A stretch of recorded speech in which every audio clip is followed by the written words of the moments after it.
me. Check it out, boys. Look, check out my tree, ladies. You want some good dick? I got tree for you. For those of you who don't get the joke, basically, on last night's stream. So give my phone a blowjob? No. Don't go like, go like, just focus on the charging port.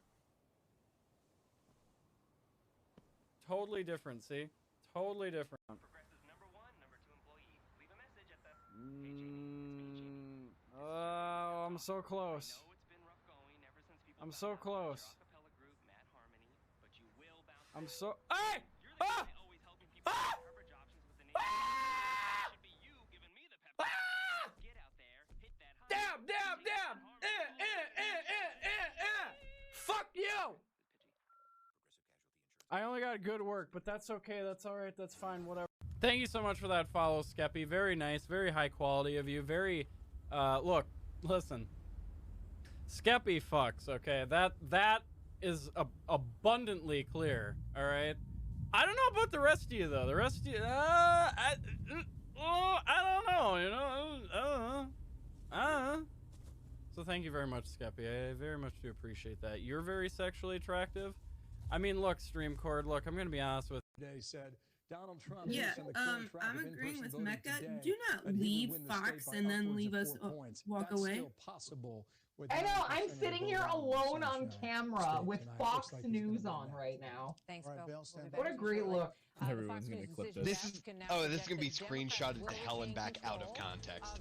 Oh my god. Their majority by at least 5 seats.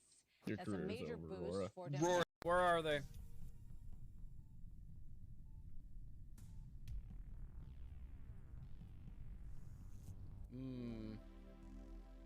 What, really?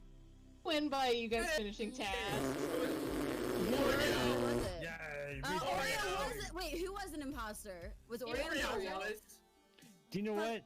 I knew we should have voted Oreo last time. Oh, dang it, it was Oreo! This is my one chance! You get imposter. The first person you come after. Mikey? You killed Mikey first? Wow, Yes. that is so messed up. Yeah, I did. It's like I don't know you anymore. Monster! I'm a monster! What would your son think? Look at him! Which one? Oreo. The thought process is basically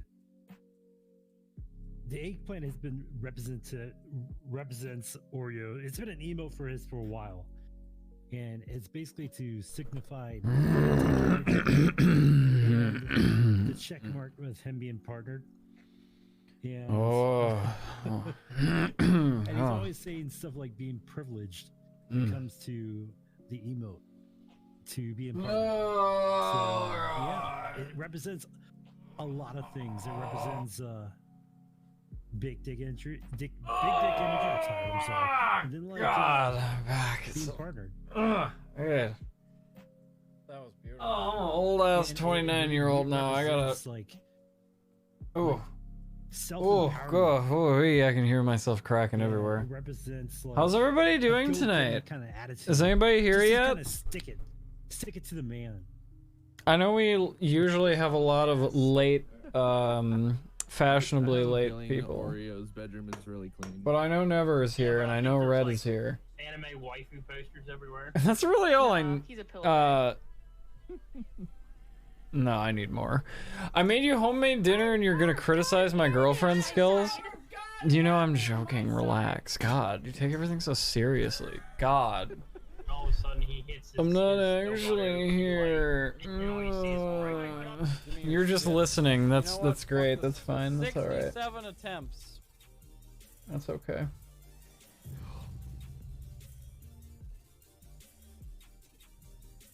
I do enjoy these clips. Remember when I got this? What a good time that was. It was at 2 a.m. Guys! I think pretty much everyone had fallen asleep in my chat. Oh, excuse me. Excuse me. It happened! And yeah. Yeah, everyone it was like 2 a.m. Everyone kind of missed it, but you know, That's what it is. What it is. It's all right. I clipped it. A figment of your imagination. Sometimes I actually wonder. Sometimes I actually do debate that possibility. I was in that stream working third shift when it happened. I left for 30 minutes and came back. God damn it! Why the fuck are you watching Steven Crowder? He's a grifting piece of shit and he's fucking garbage. He picks fights. Should I start? I don't want to start yet. I just want to hide behind my starting soon screen forever. I remember hearing, oh yeah, because you know when Oreo gets excited on stream, that's a fucking. And things are gonna be different. And things are gonna be different. The map's gonna I mean, hey. Yeah, no, I figured if I screamed, it would actually be really productive. But oh yeah. All right, okay, guys. This it's Wednesday.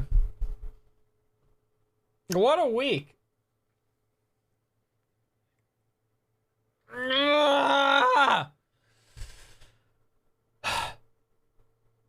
What a week. How's everybody doing? Yeah, those were exciting moments. I feel like one of these nights I should honestly just do a stream where I like... No, actually that seems really narcissistic. Just do a stream where I watch my clip compilation and then commentate over all of it. It can be like a director's commentary of like the last 4 years of whatever the fuck this has been. That might actually be a really good 4-year anniversary stream, maybe. Yeah, I drink my soda out of a straw because it feels better hitting the back of my throat than swishing around in all my teeth and getting all sugared up. Trust me. In my head, it makes sense. So guys, tonight what we have planned, because I actually do have a plan tonight. I'm actually really excited for this one. So, for those of you who don't know, The Matrix is dropping, or I guess, the Wachowski sisters, who the fuck who's the production company? They're dropping a new Matrix trailer tomorrow. And there's a lot of buzz about it.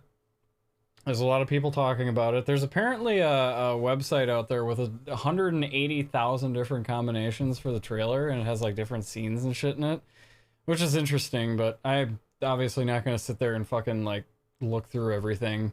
I'll just wait for the trailer in 2 days, or now it's tomorrow.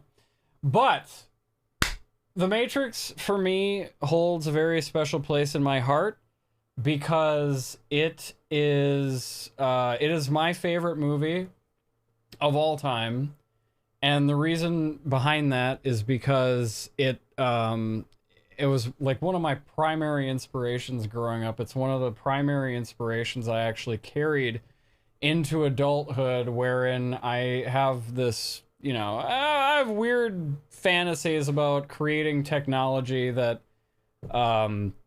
integrates with like human biology and shit like that. And I don't know, it's kind of what propelled my programming career. It's kind of what you know, motivated me to do a lot of things in the tech field, I guess, which it sounds kind of weird, but you know, that's why it's my reasons, my personal reasons, and not any of your guys's. So with that being said, though, as much as I do like The Matrix, I don't like the sequels. I didn't really care. Well, I didn't hate them. I didn't not like them. I thought they were very subpar. I thought they were very... It's like they took the artistic vision out of the first movie, and they put in Hollywood. You know, they put the Hollywood bullshit in the last two. And when I presented this take on Twitter the other day, I was met with some resistance, if you will. I was actually ratioed, as embarrassing as it is for me to admit, by someone who all he had to do was post a picture of the architect, and that's all it really took. But the premise is, a lot of people recommended me this video that we're going to be watching. It's a 2-hour-long video. We're going to be doing this the whole stream because there's no way in hell I'm going to get through all this whole 2-hour video without having to go to bed before that all whatever. And yeah. So without further ado, ladies and gentlemen, we are about to dive into The Matrix Sequels Are Good, actually. By Curio. I think that's how it's pronounced. Curio? Possibly. I don't know. Anyway, let's begin. This 2-hour-long video, almost 2 hours, is going to make the case to me as to why The Matrix sequels are good. And the challenge, the goal of tonight's stream is to see whether or not this video can successfully sway my opinion to believe that the sequels were actually good. Now, I do have some theories as to the arguments that are going to be presented in this video, but I'm going to keep those to myself because I don't like being wrong, and if I don't tell you guys, you'll never know. So, without further ado, let's get started. The French guy's wife is really hot. That's my... All right. You know what? You know what? You know what? That's actually fucking true. Did you know that you can kind of see her bush in the I think it's the second movie? Yeah, because she's not in the... No, she is in the third one. No, you can totally see her bush in the second movie. In the bathroom scene. Like, her dress is so fucking thin. And you... I don't know if it's a... I'm pretty sure that's her bush. It's not a thong. I'm pretty sure. Champagne, how are you tonight, by the way? I hope you're well. Anyways, let's begin. We have a lot of video to cover. Why is there no sound? Why is there no sound? Are we talking about pussies now? Do I not have that on? Hold on. I'm already screwing it up.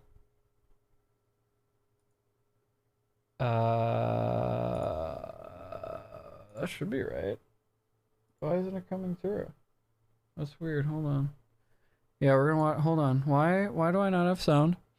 Red Morning, thank you for the 18 months. That's basically how long we've been dating.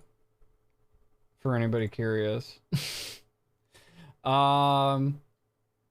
Shit. This, I don't know. Can't I hear shit? Hold on. Let me try, oh my goodness. Oh my goodness. Oh my goodness. Oh my goodness. Still no sound. Why is there no sound? Vagines! Gamer Phantom, how's it going? 2 children and so... Oh shit, yeah, no, we've got a... Yeah, we're on child number 2 now, holy shit. Why isn't this fucking working? Alright, what about this video? This video doesn't have sound either. Oh my god, why is this happening now? This was supposed to be working. Why aren't you working? Okay. NDI. NDI, what are you doing?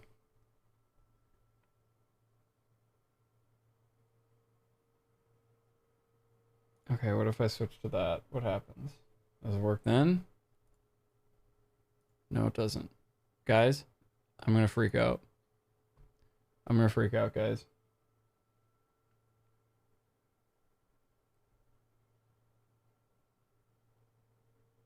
Why is there no sound? Oh, wait.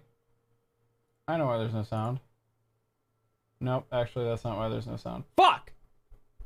I thought that's why there'd be no sound. Son of a biscuit. Or wait, should that be getting output somewhere? Gamer Phantom, thank you for that. Oh shit, that's a Prime sub coming at me. Very much appreciated. Holy shit, thank you so much.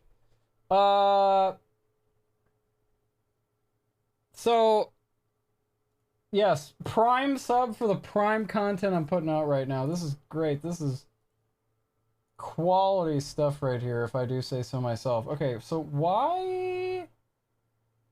Should that be that? Or should that be that? What happens if I... Okay, I'm just gonna play this video and I'm gonna switch inputs and see which one works. Okay, so that's A. That's B. That's that. That's that. Why are none of these working? Oh, because I changed the shit over here. Hold on. I should probably fix this. Tutorial, guys. Please keep in mind with Patreon, you do not have to subscribe. Okay, now we're in business. All right, technical difficulties. Hashtag solved. Speaking of hashtag, that's right. I gotta. Hold on. I gotta do my stupid thing. Retweet. Hold on. Live now, beginning to watch. Come on in. Smiley face. Smiley face means I'm not mad. Thanks. All right. Matrix. Good, actually. Video. Suicide attempt, depictions of fictionalized violence. Whoa, hold on. Okay. Hello and welcome to the show. A quick warning before we start, there's going to be some heavy themes discussed throughout this essay, as well as an account of somebody's suicide attempt, depictions of fictionalized violence and war throughout, and worst of all, French philosophers. So if you, understandably, don't want to see those things, or if you're a coward and can't stomach being told why the Matrix sequels are good actually, click away. Go back to sleep. Forget this ever happened. Or stay. And I'll show you how deep this rabbit hole goes. Alright, let's begin. So content warning, everybody. Make sure, yeah. Oh, hey, Sophie. All of that. I was just... It's time. Of course.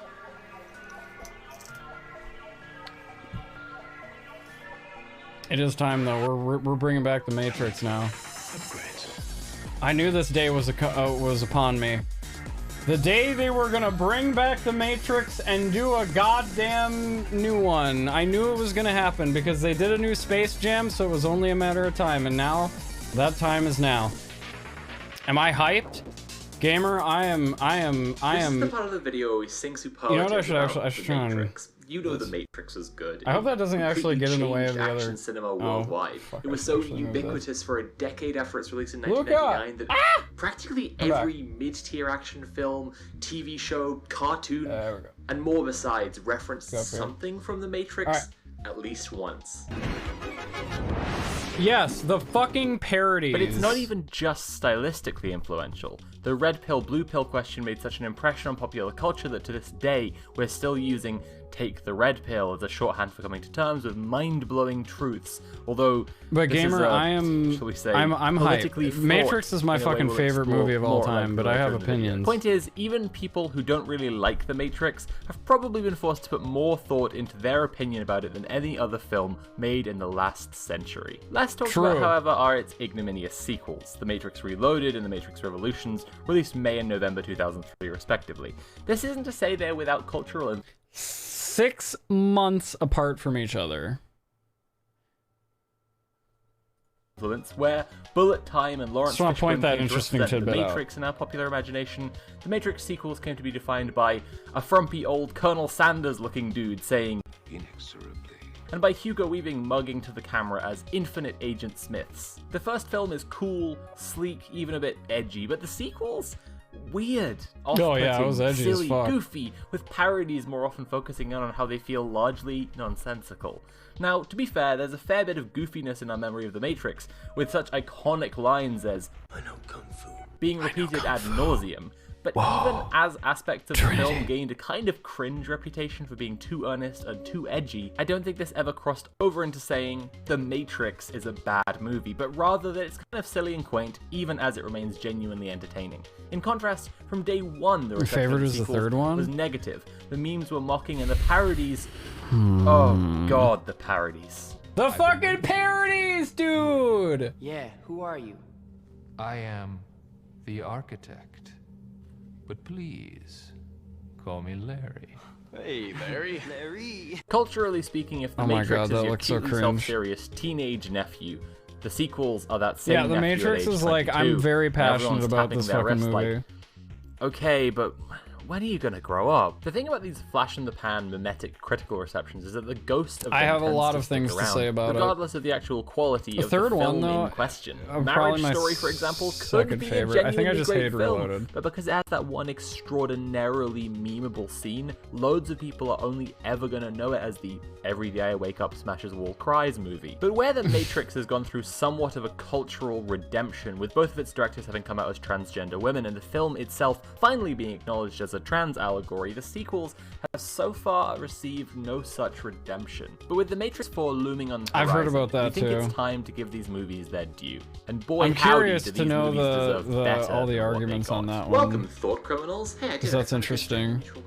It's time for another Or Patreon all the points Gold on that Reward one. video. So today, I'm defending The Matrix sequels from the machine. We should do a Matrix watch party. Holy shit, should we binge all three movies in Discord sometime? Because I have all three. I could like stream all three. To unpack. So that's why I've hired on my close friend Sarah Zedek to help me download the ability to give I the mean, Matrix sequels the analysis no, they we can't do deserve. that. That's illegal. Hypothetically speaking, though. Hi, my name is Sarah Zedek. My pronouns are she, her, and this isn't a prop for this video. It's actually a poster I've had for a pretty long time. I think it's important to say right at Do the it start right of now this on Twitch, video Risk the that, Biscuit. This I forget the what we were Matrix even talking sequels about. are What are we good, talking actually, about? This whole thing. It isn't a bit. This isn't pop culture contrarianism just for the sake of it. I genuinely love these films. and I have since I was in high school. Stream the Matrix. In Yeah, fact, no. it was the dual commentary tracks. Yeah, on fuck this it. little Why box not? set I wonder here, how long it would across actually all three take of the Twitch Matrices, to one shut held the by stream critics who down. hated the films, I'm gonna and the say other like held 2 by hours. Philosophers who enjoyed them. So we can at suggested least to me get as a through the first teenager one. that I didn't want to just be a film critic. This isn't about proving a point or You get to pulling a organize that gotcha watch for night me, then? and I've had way too much long conversations with Sophie about these films to think it's a bit Oh, no, no, no, no. This is the movie industry DMCA. They don't care as think much. these The movies music are industry, though. actually seriously Watch good out. and deserve your time and attention, because for as long as this video is, And the I video guarantee game you, industry there's so DMCA? much more that we Oh. couldn't even think to say. What's in the first DMCA? place. But before We we don't get know. started, I think it's important that we lay down a few caveats. First, and perhaps most Okay, I should be important, listening. is that we're not trying to say the Matrix sequels are perfect. The title of this video is "The Matrix sequels are good," actually, and not Okay, "The that's Matrix fair. sequels are unassailable masterworks of cinema," actually. after Okay. all. Now, given the correct interaction Because they're not masterworks. substances, either one of us might be compelled to make that exact point, but that's not our Zach, goal. how are with you this doing video. tonight? Our goal here is to convince you, dear viewer, that the Matrix sequels are good, actually, and to explain the way in which they are good, actually. Because it's I'm ready our for this. opinion I'm ready to be these films red-pilled. are actually very ahead of their time. I'm gonna and get fucking you've got a red-pilled pretty tonight. compelling case to make in that regard. Second caveat. I'm doing For the alright. purposes of this video, we are viewing The Matrix Reloaded and The Matrix Revolutions as a single 267-minute long film. This actually shouldn't even be a caveat, as both films were shot simultaneously, released within 6 No, that makes sense. That makes sense to me because so I binged watched these 3 fucking movies like I don't even know how many times. I don't even know this and Lord of the Rings. I don't know how many times. Definitely The Matrix more. But every time I would watch Reloaded and Revolutions, it was like just right into the next one. It was like just like you could literally just cut out the credits and the intro of Revolutions and it would just be a seamless. I kind of want to do that actually. That'd be interesting. I almost think that's how it should be watched, in a way. But yeah, they did film both simultaneously. They did release, they released Reloaded and Revolutions within 6 months of each other in theaters. Music industry, instant DMCA movie, DMC 5 24-hour delay as old man who runs the company attempts to figure out how to do it. Well, yeah, exactly. How do I, he's playing Metallica again, shut him down! Wherever I may roam, try roaming off the internet, you fucking pirate! months of each other, and neither film really works on its own. But it's just unfortunately true that the popular conception of the sequels is that they are 2 separate movies that don't make sense, and they're big and loud and dumb, and LOL, this MFer said ergo. The first step to appreciate. Okay, so for people in the chat right now who did not hear my explanation earlier, my take on the sequels is, first off, the whole mech scene, I don't like how much of that there was. I really don't. It was way too fucking much of the movie, and it was just like, we get it, we fucking get it. Like, and my other thing is that there was it almost seemed like there was and I know this is gonna sound so snobby and so elitist, but there was like a real artistic vision with the first movie that you could feel, and then it feels like with the sequels, they sucked out that depth, and they just put in Hollywood, and they put in fucking motorcycles and highways and car crashes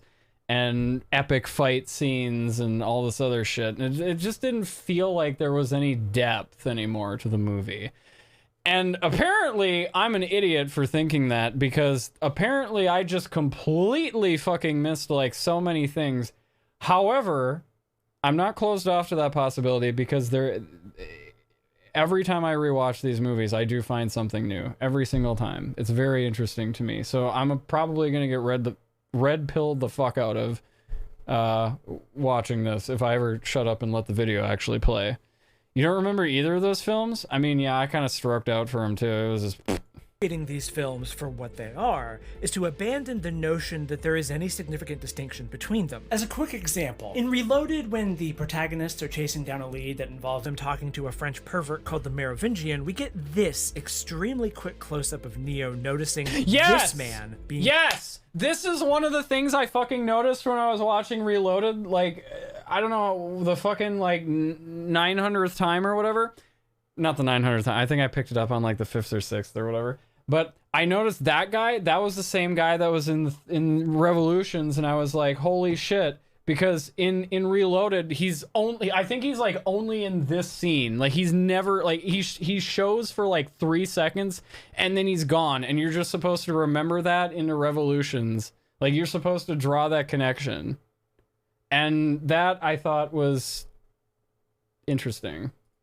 Led away. It's barely more than a second, but it's accompanied by a distinct musical cue, as if to say, this man is important, remember this man. The problem is that we never see or hear about this man again in Reloaded, and the scene that follows his brief introduction is so I just said. weird that we're already likely to forget about that one stray close-up. It's not until Revolutions that we properly meet this man, Rama, and his family. If you see these as two separate films, both Rama's introduction and reincorporation are unsatisfying. It's too quick to stick with you in Reloaded, and too sudden to feel wholly natural in Revolutions. Unless you watch them back-to-back, in which case Rama's first appearance is just frictive enough that you're likely to remember it when he shows up again at the start of Revolutions. 100%. Our point totally is agree that with these films that take. are internally structured to be viewed as one film. So from this point on, I'm going to refer to them as... Yeah, they're internally structured to be viewed as one film. That does make a lot of sense, and I agree with that take 100%.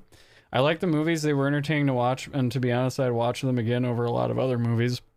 Just like I'll watch Shawshank Redemption for like the 500th time. Yeah, I mean, they're very rewatchable films, because it's like I just said, like they're one of those films that you rewatch over and over, and you find new things almost every time. It's crazy.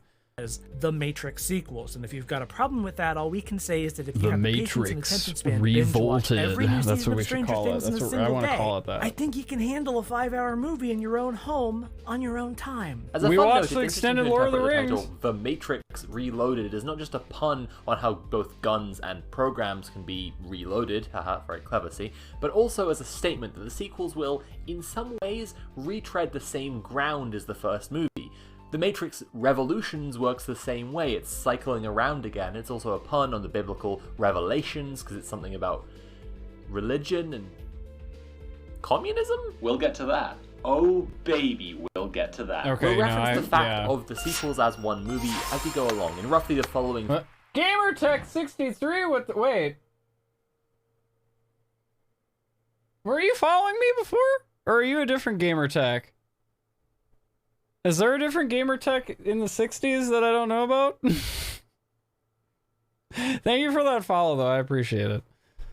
That's just, yeah. Important observation X, which plays really well if it's one film, but doesn't play very well at all if it's 2 films. Wow, we're really smart. I guess you should give us money on Patreon. Third caveat. Probably. We aren't here to change your subjective taste. The action in the Matrix trilogy is absolutely superb. The Wachowskis are fantastic at showing you what in film theory is known as the coolest thing you've ever seen. I swear to God, I thought that was you. At escalating action.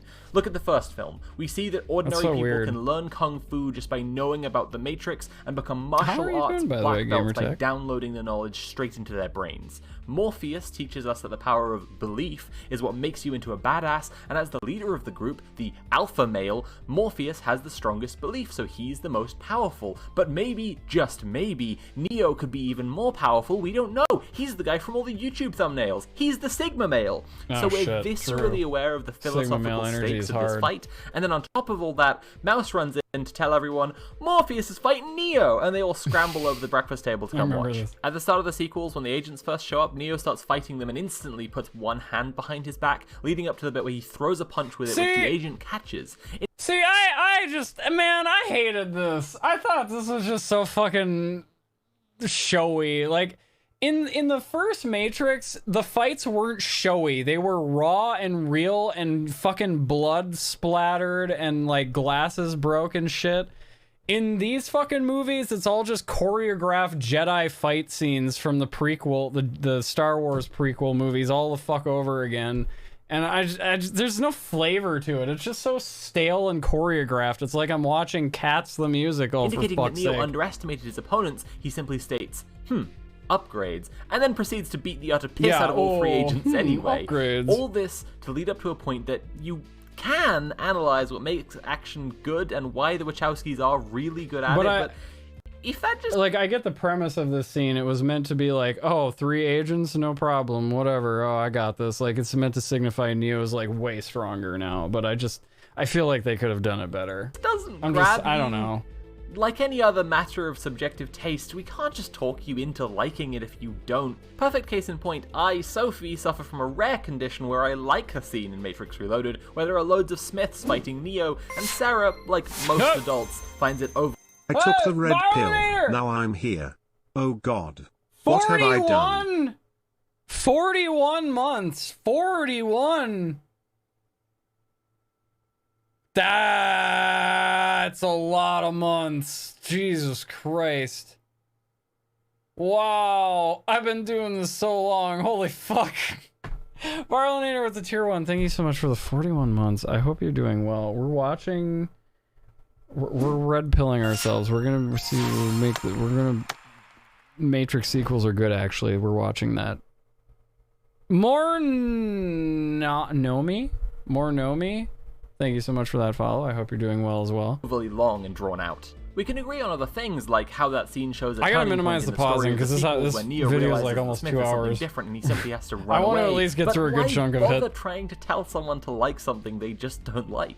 After all, you're I'd have so many more capable months, of but I watching made a new and forming account. your own opinions without needing That's okay, YouTubers to construct Luca. them for you, right? Your sub months is in We're setting my out heart. here to talk about what we like about the Matrix sequels, unpack what is frankly a very dense Varlinator, text, and don't hopefully worry give about it. folks the You're tools good. to get the sequels better. And if you go watch them again with a new appreciation for what they're about, and you just like them more, that's spiffing. And while we're talking about how you watch the Matrix sequels, why not think a bit about genre? The Matrix was such a game-changing blockbuster when it came out that its cultural cachet obscures a lot about where it came And from. it was very However, culturally it's a pretty shifting. unchallenging statement to label the Matrix fight as me? a cyberpunk story. Are you The gonna fight digital Luca realm or is me? massive and in some ways far more important than the real one. It's a dystopian future in which the convergence of oppressive hierarchies and evolving technologies has destroyed the world. Why are we even arguing about this? Look, just look at the Matrix. It's all leather trench coats and hacking and running from the government and hacking and sunglasses and hacking. This doesn't need defending, but it is interesting to examine the influence of cyberpunk media like Ghost in the Shell, the fingerprints of which you can see all over the Matrix trilogy. You can't hide from us, Kusanagi. Your thermoptic camouflage doesn't disguise you from rigorous media analysis. Sincerely though, when you look at the influences on the Matrix, it becomes unsurprising that one of the later offshoots, the Animatrix, was, well, an animated piece. And furthermore, when you see how well the world and the storytelling mesh with that format, it becomes apparent that even the Matrix trilogy was, after a fashion, a kind of live-action anime? The world, the storytelling, the soundtrack. Yeah, I mean, they did take a lot of inspiration from Ghost in the Shell. That's no secret. Cinematography down to specific shots are so clearly anime inspired that I think you get more out of even the silliest, goofiest looking action sequences in the sequels if you see them. But they as a kind of anime. westernized it in such a way that it was very receptive to American audiences. I think that was the action scenes are good, and my contract with Sarah requires me to absorb I mean, her nowadays that's kind of worst shitty. opinions. The Animatrix feels very self-confident in what it is, which is an anthology of short films in different animation styles set in the world of the Matrix. Some giving us deep lore, the history of specific characters, others just exploring interesting concepts like what if someone woke up from the Matrix on their own without the support of the Resistance, or what if there was a physics glitch inside the simulation. Watching it gives you a sense of the broader world and some of the more interesting philosophical questions that naturally arise, but that don't necessarily fit in. Do I have many? Oh my god, that's like a whole fucking series of streams or YouTube videos. With the core of the film series or what the series is trying to say. Here's an original example. In the world of the Matrix, most humans, and therefore most human culture and art, exists within the Matrix and therefore is controlled at least indirectly by the machines, but still made by human beings. So can culture and art in Zion be said to be truly human or truly free? How about anti-machine art, or art that alerts people if it's to a the existence of the replication, Matrix? maybe? What if your nuanced understanding of culture? I mean, you're literally replicating an entire reality around humans, and you expect them not to like be aware of it. I think they can replicate the Mona Lisa. I mean, is it truly human? No. But then the entire world isn't truly human. It's all just a fucking simulation. So and art allowed you to understand messages from other people, provided that you both knew about the Matrix, that would otherwise go undetected. There are so many interesting questions you can just sit around thinking about, but something interesting here is that the first film doesn't really touch on them. It's just there to sell you one big idea. Okay, no, all right, okay. That's a good point about the first movie. The first movie was very... They left so... I mean, it was very surface level. And then with Reloaded and Revolutions, you got so much more of an intimate look at the actual universe of the series. Because you got to see Zion, you got to see all this other shit. There's other things, I'm sure. The Machine City, you got everything, right? The Matrix, the first movie... It was basically like shot in an apartment building and then downtown and then a subway. Like, I don't know. It didn't really cover too much, is all I'm saying. Pill. By contrast, ideas like human culture are at least touched on a little in the I don't think I need to pause the video to just agree with him. Or her, I'm sorry. Did the machines put them in because of authentic historical human culture, or did human culture inside the Matrix invent those creatures because of the ones that used to exist and rarely still exist? This is a reflection of the concepts in Jean Baudrillard's... This is a reflection of the concepts in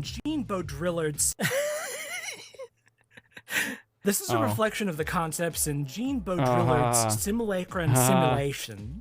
I can't even say the title right. This is a reflection of the concepts in No one can say that book title. And Simulation, where the philosopher defines simulacra as okay. reproductions that either lose meaning through reproduction, or which are reproductions of an original that never existed in the first place. If we're getting a bit dry and a bit dense here, that's okay. We only need to demonstrate that there's a lot to think about, and we will unpack all of it more carefully in the remaining placeholder length edit this out of the video.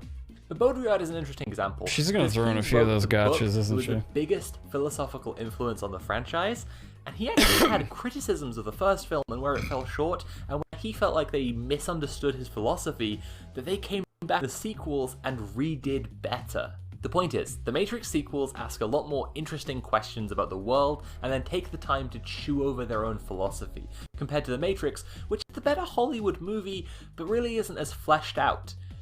For us to explain this all, the question of what the Matrix sequels are about is going to be central to why the Matrix sequels are good, actually. Artful. How's it going? Trans lesbian propaganda. Can you repeat it again just a little bit slower because I... Shh. Listen. Fuck. Huey, calm down. All right? This is like that scene in The Matrix. Now, you could take the fucking red pill, right? Spend the rest of your life jacking off, crying into your chai tea, green latte, what the fuck? Or This is fair use, right? This is all fair use. blue pill.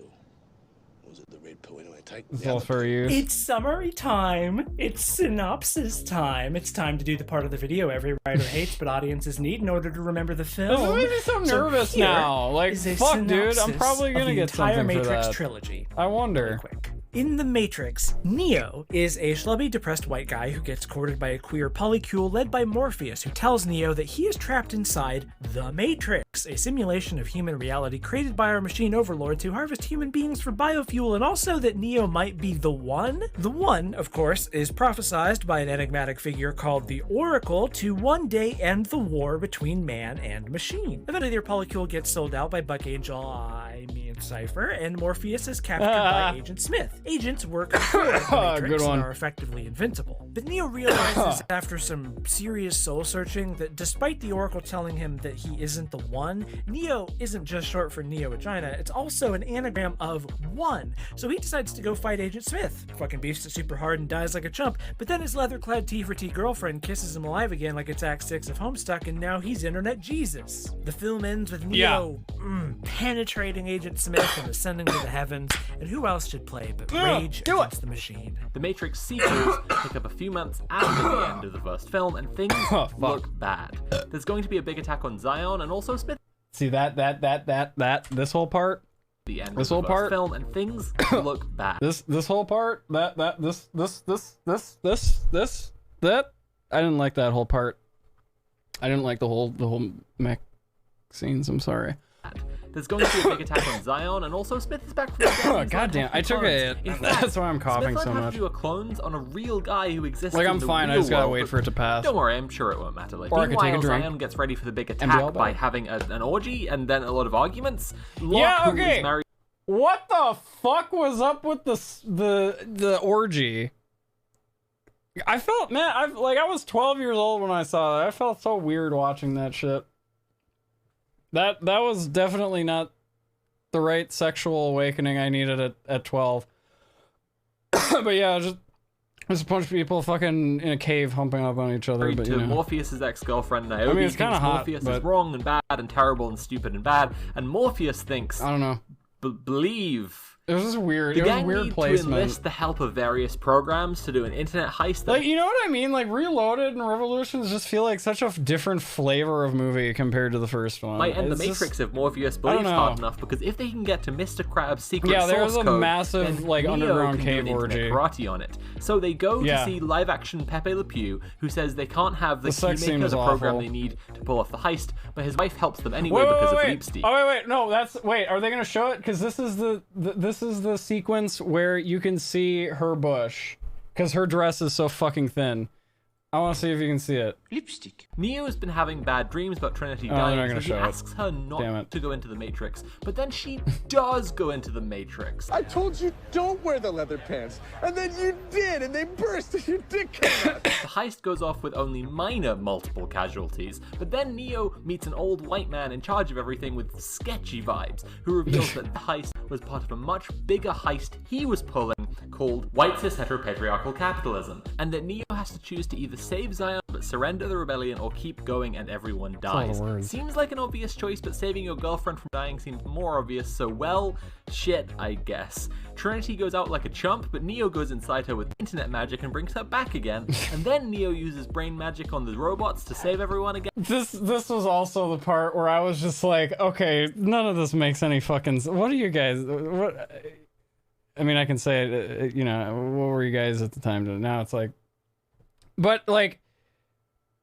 What the fuck is this?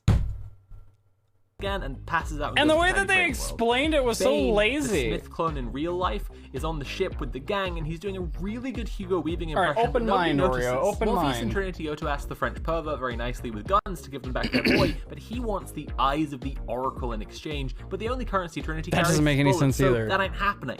They get their boy back, but he has to go see the Oracle one more time, and he arrived too early to have cookies. And then Smith comes, and he doesn't even have any cookies. Neo knows that he has to fight Smith to end the war and save everyone, and he eventually realizes that Smith is a really big threat to the machine machines as well, so he can make a peace treaty with them if he does karate real good. Neo and Trinity Yeah, ship to go do exactly. that, but classic Japes. Looks like there's a stowaway. Son of a bitch. What's he like? Trinity dies and everyone cries. Things in Zion are really bad, and things in the tunnels are really bad, and things in the Matrix are really bad, but don't worry, everyone. Okay, this fight scene though was badass. This was like I know it was choreographed to shit, but it was real. I still like it. So Neo beefs it really hard and gets absorbed like a chump, and Smith wins.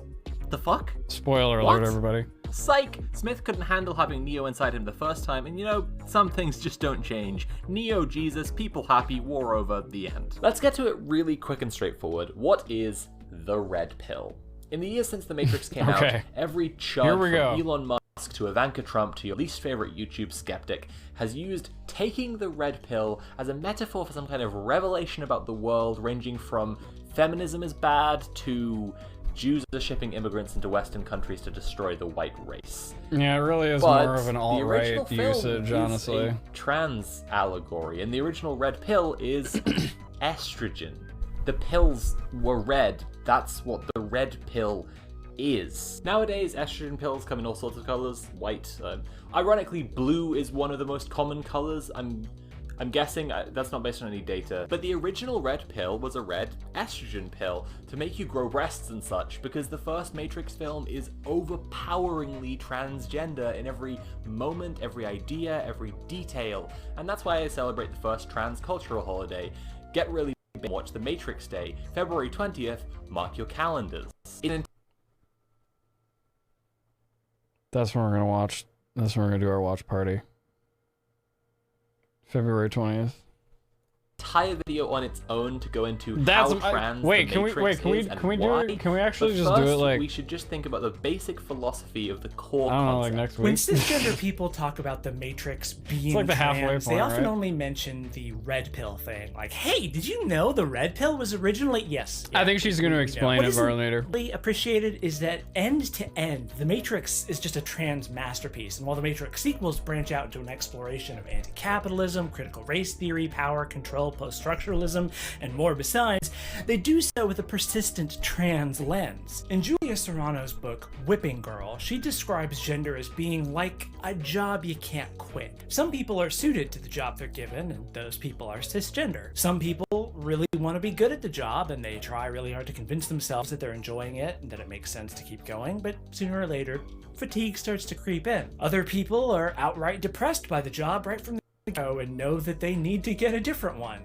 And others still reject the work entirely and live in a post-work, post-gender utopia where there are no borders, no cops, and no...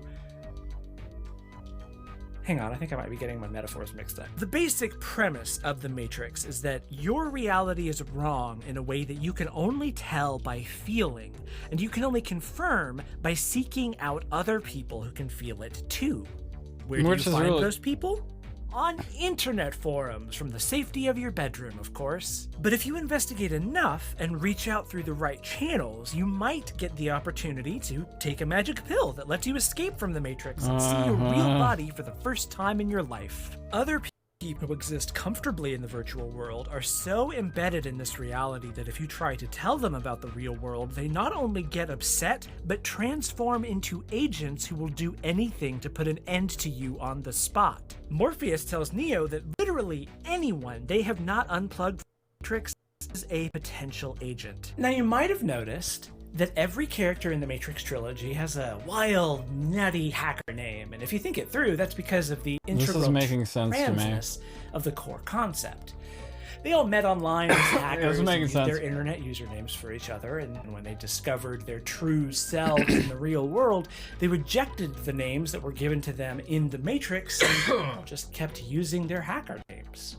It's pretty trans, honestly. This is the deliberate focus of the trans scene in The Matrix, where Neo rejects Agent Smith, constantly calling him the wrong name, Mr. Anderson, as well as gendering him male. Neo proclaims, "My name is Neo," just as he throws off Smith and jumps out of the path of the oncoming train.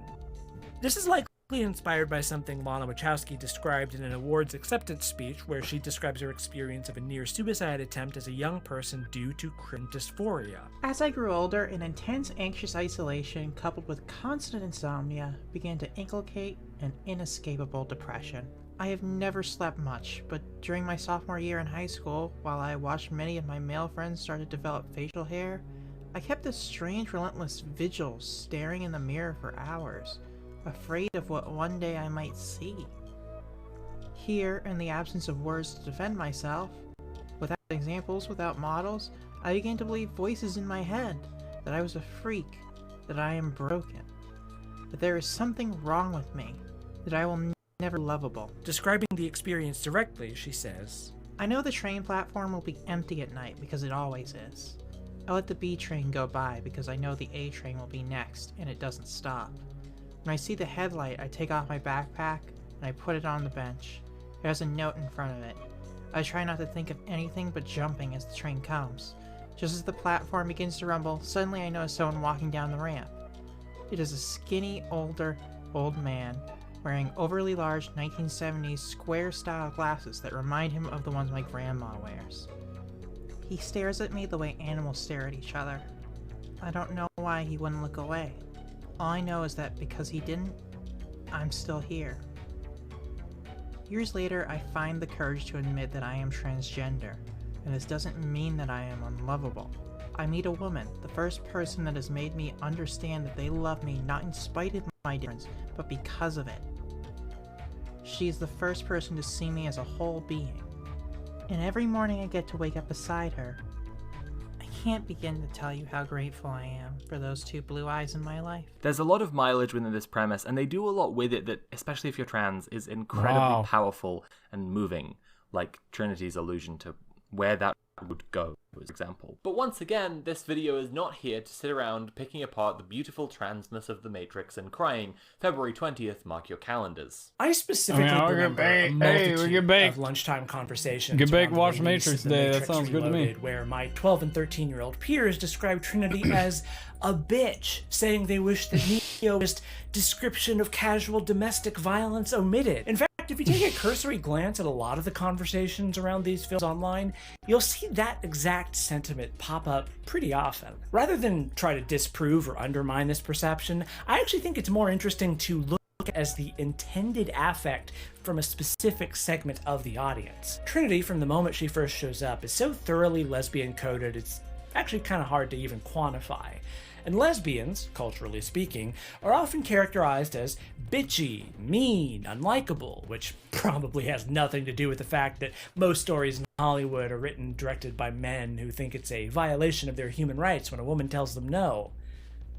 Probably. In the first scene where Neo meets Trinity, in the dialogue a big emphasis is put on how he assumed the hacker he heard about online would be a man. I just thought, you were a guy. Most guys do. Besides that, there are a bunch of things, like the focus on her back and shoulders, which is simultaneously coding her to be attractive to women who love women, but also, arguably, it's also making her appear as potentially trans. It's arguably what they've done here is make her clockable. This analysis is something that's messy, because it's so much not about things you point to in evidence carefully and logically. It's a lot more about the vibes. So bear with us as we become your tour guides through the Matrix's vibe zone. Are you guys ready for the fucking vibe zone? Oh my god, this is fucking incredible. Okay, I like where this is going. I really, really do. This is... What's interesting about being a trans woman watching the Matrices post-2020 is how queer they aren't. Or rather, how cisgender and heterosexual they appear to be on the surface.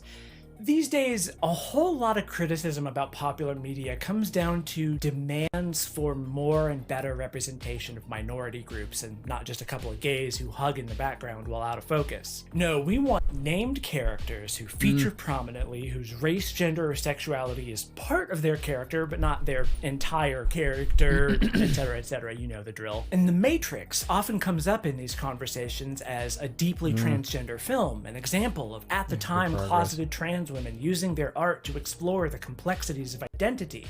And the queerness of these films is undeniable, assuming you know what to look for.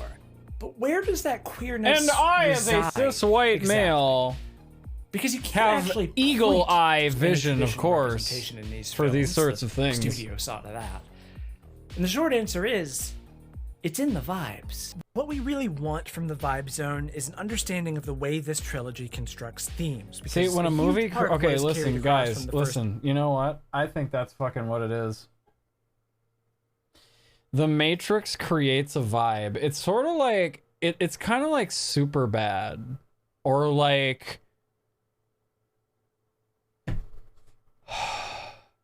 Hangover. Like, it's a vibe, you know? Film into the Matrix sequels is about this vibe. Gender is Still a a really dance part of it, strange all and other, yeah. abstract thing. It's like the Matrix. That's the original allegory of the film. It's so all-encompassing and totally surrounding that it can be incomprehensible, but contextually, gender can be understood a lot more easily. Being a woman is a very abstract sort of thing, but being a woman who loves women, being a lesbian, is a lot more concrete. It should be noted that Lana Wachowski was dating a woman she is now married to when she wrote The Matrix. Trinity is made out to be attractive to women who are attracted to women, first and foremost, and firstly, if you're a person who thinks they're a man watching this film, then seeing her and wanting to be a lesbian is a big transgender moment for you. Congratulations, sweetie, we're so proud. And secondly, seeing Neo love her creates this undeniable vibe that Neo and Trinity are lesbians. You just look at them and they're lesbians. That's just what they are. There's no other word for this. There is no straight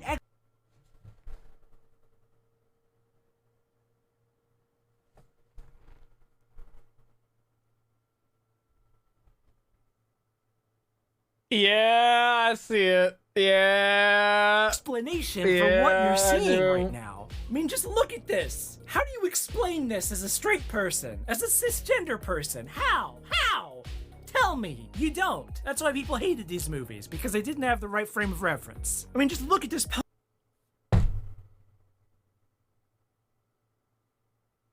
Man, fuck. poster for The Matrix Reloaded. That's just I'm two getting women red pilled on the tonight, cover boys. there. That's just two women on the poster. Whoa, reflections in glasses. Wow, what's up with that? We can both attest to the gender-affirming nature of dating Wait, what? women as women and seeing the tangible but very difficult to describe ways that it's different from dating women when you perceive yourself as a man. Your relationship to other women becomes sapphic, which becomes part of how Neo kind of looks like a lesbian, doesn't he? You know, he kind of looks like Switch, which I just fucking realized there's probably a reason that was her name. Oh my god.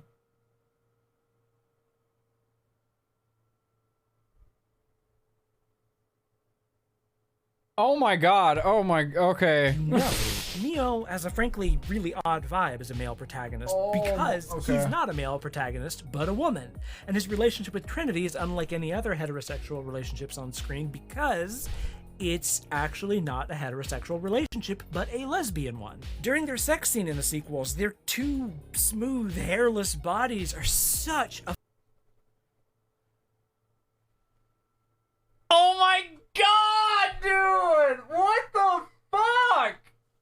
Focus, and also just what generally, the soft, quiet, gay vibes between these two are overpowering. There are also, it's important to note, some extremely bad vibes. Thank you for that going follow. on in the Matrix. I hope you're doing well. Cypher, the guy who betrays the runners and murders Dozer, Apoc, and Switch, is an absurdly Holy villainous-looking dude.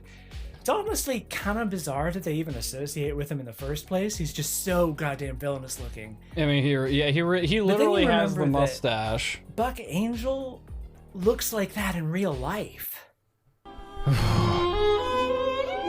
There's a popular reading that kicks around trans Twitter nowadays that the character of Cypher is based on Buck Angel. Why is that?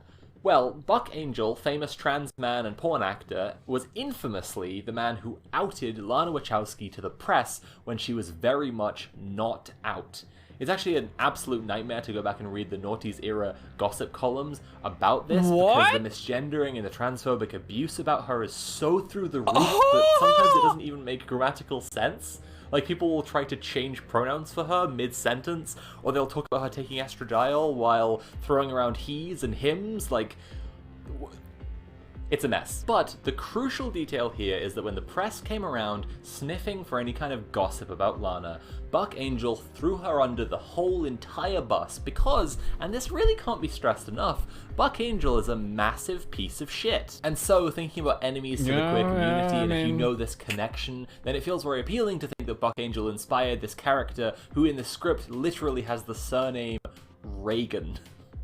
Hey, nobody the Wachowski sisters of being subtle. Mr. Angel has spent his more recent years insisting but that here's my question. Fake, siding with famous what and dangerous woman transphobes like Graham is Linehan suitable and enough Parker, to carry enough, Keanu's child? That's my question. In order to be seen by bigots as one of the good ones. Naturally, behavior like this, along with the disgusting betrayal to a fellow transgender person who made The Matrix, which, as we've already established, is so thoroughly about being trans, all seems like really compelling evidence in the reading that Buck Angel is Cypher, the character who sells out the other runners to the agents in exchange for the opportunity to go back to sleep and re-enter the Matrix. Probably would, the series honestly. actually focuses on the threat of the fake ally repeatedly, with a short in the Animatrix dedicated to it, and the whole arc of Smith possessing Bane in the Matrix sequels, because to be fair, it's a very effective and scary concept. When Cypher unplugs Switch, who the Wachowski sisters originally wanted to be played by actors of different genders inside and outside the Matrix, Switch says, "Not like this," in a moment reflecting the realization of their worst fear.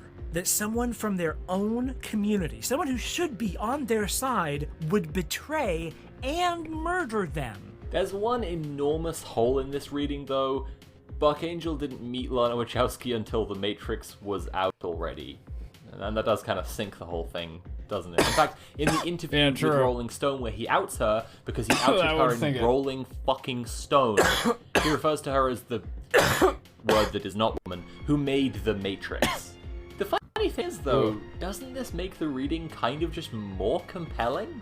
Like, the character of Cypher so completely describes and predicts a real kind of person who Buck Angel really is that... It's accurate, I think just a more masculine woman in general would be a suitable fit for Keanu's child. But Buck Angel is Cypher. So it's important everyone knows Buck Angel has always been a massive piece of shit, but the character is there to describe something more general, a type of person who is the absolute worst, who also Buck Angel is, but it's there for a more general thing. This isn't actually the only time that the Matrix trilogy describes a type of guy so perfectly that it gives you chills. It also does that with Agent Smith. But we'll get back to that. The Wachowski sisters, but Lana Wachowski in particular, has a history of pushing to get trans representation in media, and sadly there's also historically been a lot of pushback. So it's probably worth saying that so much of the Matrix trilogy's queerness only gets to exist in the vibe zone because they literally weren't allowed to put explicitly trans characters in it. There's this great bit in an interview with Sense8 co-writer J. Michael Straczynski where he's in it. Because they literally weren't Matrix trilogy's queerness only gets to exist in the vibe zone because they literally weren't allowed to put explicitly trans characters in it. There's this great bit in it. Is that for real? Like they weren't, like were they actually just not allowed to put those types of characters in the movie? Like did the production company tell them like no, or is that what like I'm not saying I don't doubt that. I'm sure that's probably what fucking happened, but is that seriously what happened? Actually? Like I guess I'm more asking like seriously? That seriously happened for real?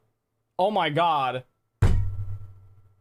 Weinstein? Oh my god, who did fund The Matrix? The Matrix was created by people. Don Davis, very good composer. The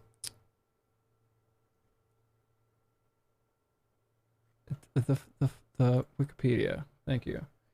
Produced by Joel Silver. He might have something to do with it. Warner Brothers, Village Roadshow Pictures, that's what I was thinking of. Yeah, and Warner Brothers. An interview interview with Sense8 co-writer J. Michael Straczynski where he describes the moment Society was he practically the suggested Dark adding Ages trans compared to now. character to the show. The funny True. thing is that when we were working out who I mean, the we can't characters change were the going to be, past. we had pretty much all of them locked except Nomi. I was saying, this is a character who's a hacker, who's a bridge between different kinds of worlds. It would be kind of cool if she was transgendered. And Lana shot up out of her chair, dancing around going, "It wasn't me this time, it was him, it was his idea." It's important to understand this theme conveyed so heavily through vibes, because a product of that is that it rolls a few things together. As we've covered, Neo and Trinity's sapphic vibes are integral to Neo's transness, and that means that queerness and love become one united element in the series. Being the one is just like being in love. No one can tell you you're in love, you just know it. Neo's indecision is a huge running theme in the Matrix sequels that we'll address in the next section. His first line of dialogue in Reloaded is, "I wish I knew what to do," and the sequels basically bombard us with different points of view trying to tell Neo what to do, and he repeatedly takes the route of instinct and emotion instead of something backed up by long monologues or ideology. Trinity, being the object of his affection, is therefore what some people might see as being in the way of him making rational decisions, but this is actually part of a theme we'll explore just now about love being the core human element. In his monologue... Oh my god, I just realized after this, Red and I are probably going to want to watch the movies together, and she's going to be watching them for the first time, and she's going to be watching them with this lens now. And I'm gonna get to hear her perspective on what she thought of the movies, like fresh. Going into it, she knows like this is what to like watch for. All these allegories. That's going to be very interesting to hear from Red. Smith insists that humanity is a virus and I am the cure, which is kind of interesting in this film that pits our queer-vibed protagonists against these agents who want to destroy them, because even to this day, violent homophobes and transphobes call queer people a disease and essentially market themselves as the cure.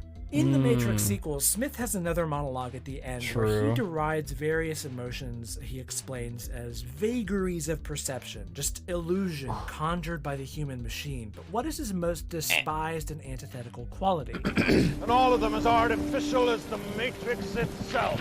Although only a human mind could invent something as insipid as love. It's really interesting that he brings up love here at this point where Trinity has died, and so the recurring theme of love seems to be out of the series. But then again, love has been central to all of the climactic moments of the series so far. At the end of The Matrix, when Neo gets shot dead, it's Trinity's kiss that brings him back. And at the midpoint climax of the sequels, it's Neo's decision to save Trinity that throws the architect's plan out the window. And now, at the end, Smith picks on love of all things to deride. This scene is complex in its setup and payoff because a bunch of it revolves around the ability to This is so supposedly interesting. see This the is future, this is we'll fucking get to like that in the next section. Either way, Smith, the Smith who was originally the Oracle, says to Neo, "Everything that has a beginning has an end, comma Neo," which is significant first because it's one of literally 2 times in the whole series he calls Neo by his name. It just Secondly, it sounds good because here, this is right? the final This is confrontation fine, right? of this I can just film, have it right where here. At the same point in the first This is film, okay. Neo claimed, "My name is Neo," and thirdly, because Smith like my is nervous able to quote tick I from do this on scene stream he is wasn't just present for, constantly only repositioning because the mic. he retains some part of the Oracle. He overwrites every person, human and program, in the Matrix, but all of them remain a part of him I think you just somehow. And it's that vital element, you choice, just are a love, lesbian. queerness, humanity, that Smith You don't need the reconcile. glasses. The problem for this you have agent the whole of the status system. quo, this anti-queer bigot, is that queerness can't be stopped. So when he finally gets what he wants and absorbs Neo, the whole thing just kind of comes crashing down around him. Smith is the monster of the Matrix because the Matrix is trying to fit the natural diversity, difference, choice, queerness, and love that makes up human life into a rigid machine system. And ultimately, it's that vital human element which is Smith's undoing. Part 2, Morpheus and Revolutionary Faith. Okay, so this is the biblical one. Morpheus, Morpheus, go eat some orifices, porridges. Oh God. Morpheus, go get to the buffet and Stop. Corpus, This is Adult Swim? What the fuck show is this on? Red pill, blue What the pill, fuck? Morpheus, He sails by the seashore, Orpheus. What show is this on? No, Artful, I'm just high right now. Morpheus drinking a 40 in a death basket. In political Alright. geography, there's an idea called imagined communities, which describes any community that relies on the human imagination rather than physical location or direct social interaction. A nation, for example, is an imagined community because someone in your country can be so far away from you that you need an imaginary thing called a border to explain why they, but not the rest of the whole world, are in a community with you. Cyclists, even though they engage in something very real, are an imagined community because it's bigger than any group of cyclists who know each other and interact directly. Eric Andre? People who engage with the same memes are taking part in When an did that imagined air? community. I do that.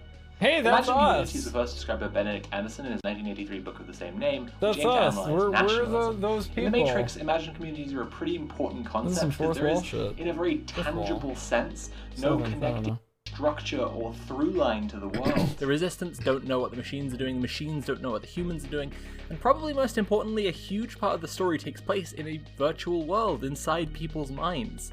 Morpheus says in the first film that they don't even know what the date is because human history has been so severely damaged by the systems of control the machines have implemented. The Matrix sequels are really asking how we can fight oppression in a world that is so completely post-structuralist, a world where everyone is completely alienated from material reality, a world where most people exist in the virtual reality of the status quo, a world where everything is ideas upon discourses upon culture. And Morpheus's answer is pretty. But the internet wasn't even that many of a was it? Was the internet actually was that? Yeah, they had online forums and shit back in 1998 and everything. Yeah, because they had game facts. I mean, that's all I remember, but yeah, no, they had yeah. Okay, never mind then. I'm stupid. I'm sorry. Faith. In fact, the word believe appears an upsetting number of times throughout the screenplays of all the films. Hey, no one accused the Wachowski sisters of being subtle. And it isn't just Morpheus. Yeah, you're Other right. characters You're right, touched by Joseph. Morpheus' character arc have to confront their relationship to faith as well. I A often perfect forget that example is from part the sequels, because my of course, parents is never let me Link, who was let me near converted that shit. from a skeptic to a believer. In his first scene, Morpheus asks good Link reason, to trust him, to we'll put say. his faith in him, and then back in Zion, his wife Z is. Wait, sorry. Oh, hold on. Roll back the tape. Hold on. What? Where's my puss? What the fuck was Link going to say before he saw Yeah, the okay, kids wait, here? okay, all right, yes. I'm so glad they're covering this because this one confused the fuck out of me too. This one was just a weird line that happened, and let's hear let's hear it. I'm not even talking about the language. I just how are you going to finish that sentence? What is there a good way to? Yeah. God damn, that's a thirsty boy. Link's faith is challenged from two sides. I mean, Z look at them asks him titties. to resign his commission aboard the Nebuchadnezzar because both her brothers were killed on it, but Morpheus asks him to believe. Because of Link's promise to Dozer, he really feels that he has to go, but as a last token of protection, the more superstitious Z gives Link a charm necklace that, as he begins to believe more spiritually in Morpheus and Neo, he starts to wear. Link's big conversion moment comes when he sees Neo fly. It's so crazy that he was in Lost. I always forget about that. He was who was he in Lost? I forget who he was. He was what was his name? I don't remember, but you know At what I'm talking about. impossible speeds to save Morpheus and the Keymaker just in the nick of time. And then throughout the Yeah, rest he of the was- sequels, Link is a more passive background character, but at the end, when the kid comes in to tell everyone that Neo saved them all, Link is right at the front and the first to start cheering. These tests of faith happen constantly in the trilogy, but we also get to see faith not only be tested, but also evolve. For example, in The Matrix, Morpheus attacking an agent is an act of self-sacrifice to buy the other's time to escape. Yep. Because it's been firmly established that trying to fight an agent is suicide. However, at the end of Matrix, Neo's turning point where he truly becomes the one, or as Morpheus puts it, he's beginning to believe, is when he chooses to stay and fight an agent instead of running. Something understated about the highway sequence, which might not have been apparent to first-time viewers, especially if you haven't watched the film all that recently, is that Morpheus staying and fighting an agent is actually a really big fucking deal. In the hierarchy of action the Wachowski sisters have established so far, nobody can fight a regular agent, but Neo's learned to beat them, so they actually got upgrades in response to Neo, although Neo can still beat them. So to stand your ground and fight against an agent at this point would be even more dangerous, but Morpheus has seen Neo fight them and win. This is something really interesting about Morpheus's faith. There seems to be a dichotomy where he she did play Zoe in Firefly. Yeah. Faith, but also a materialist and evidential side to his That belief. was her. For the longest time, I wouldn't believe it. And then I saw the fields with my own eyes. When he sees miracles come to pass, his faith gets stronger, and so does he. Neo is constantly broadening the realm of the imaginable. With this in mind, Morpheus' speech to Zion is really interesting. Now, Morpheus' speech to Zion is really interesting for a few reasons. Firstly, it's just very cool, and Lawrence Fishburne's performance is fucking badass. Secondly, the speech is followed directly by an orgy. He tells them, "This is Zion and we are not afraid," and then everybody fucks. Another reason it's interesting is the language he uses is much less like a preacher, and it's more like a union leader, a communist rabble-rouser, a revolutionary. He's literally talking about machines, but Fishburne chooses to spit the word machines in the line, I remember that for 100 years we have fought these machines. Why? Because he's talking about capitalism. Duh! The machines are capitalism. Obviously, they're the beneficiaries of a system that keeps people in a virtual reality. That's capitalism, baby! But what's really interesting is that in his speech, Morpheus tells Zion, I stand here before you now, truthfully, unafraid. Why? Because I believe something you do not? No. That's actually huge. Here, the word that's appeared more than any other word so far in the series I have a is suddenly problem. thrown out. He denies his own belief. So how, then, does Morpheus explain his confidence? I stand here without fear because I remember. I remember that I am here not because of the path that lies before me, but because of the path that lies behind me. I remember that for 100 years we have fought these machines. I remember that for 100 years they have sent their armies to destroy us. And after a century of war, I remember that which matters most. We are still here!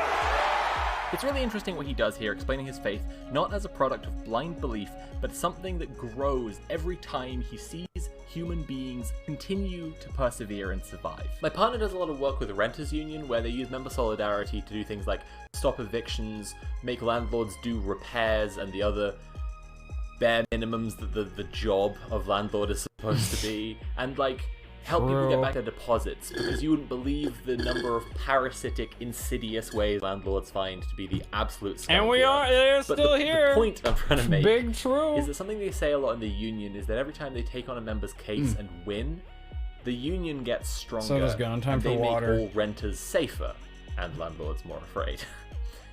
That's what Morpheus's faith reminds me of. God damn it, Morpheus. Not everyone believes what you believe. My beliefs do not require them to. Faith and belief are prominent recurring themes, and they tie into something really big. But particularly prophecy is a really interesting thing in the Matrix trilogy. What people think will happen and what ends up happening are really worth paying attention to, but don't worry, it's only subtle. It's not like any characters waste their time talking about destiny and choices and determinism and free will or anything. For example, Morpheus says that the machines will never reach the gates of Zion, and here's the thing, he's fucking wrong. To have one of your main characters who remains likable and cool and True. compelling and is presented by the story as In consistently retrospect. right about so much be so devastatingly wrong is a really bold statement. Unfortunately, if you're watching these films as two separate movies in a series, Well, no, that 'cause the statement doesn't prophecy really land. was a Most lie. likely you forget he ever made this prediction, and it doesn't feel like a payoff to this setup if No, you view it but- as a separate story. It honestly feels almost a mistake. But no, this is his prediction, and he's wrong because he believes so completely in Neo.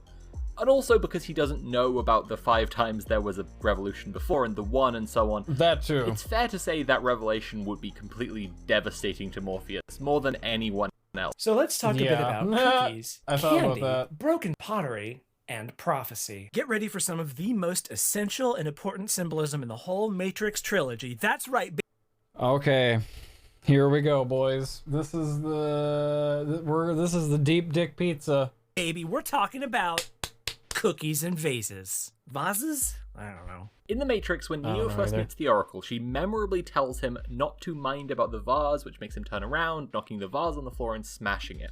Oracle says, with a wry smile, What's really going to bake your noodle later on is, would you still have broken it if I hadn't said anything? The thing is about this line, as with so many lines in the Matrices, that it's just navel-gazing enough that most people will probably go, huh? And then never really think too much about it. But also, like a lot of those lines, it's there for a very deliberate purpose.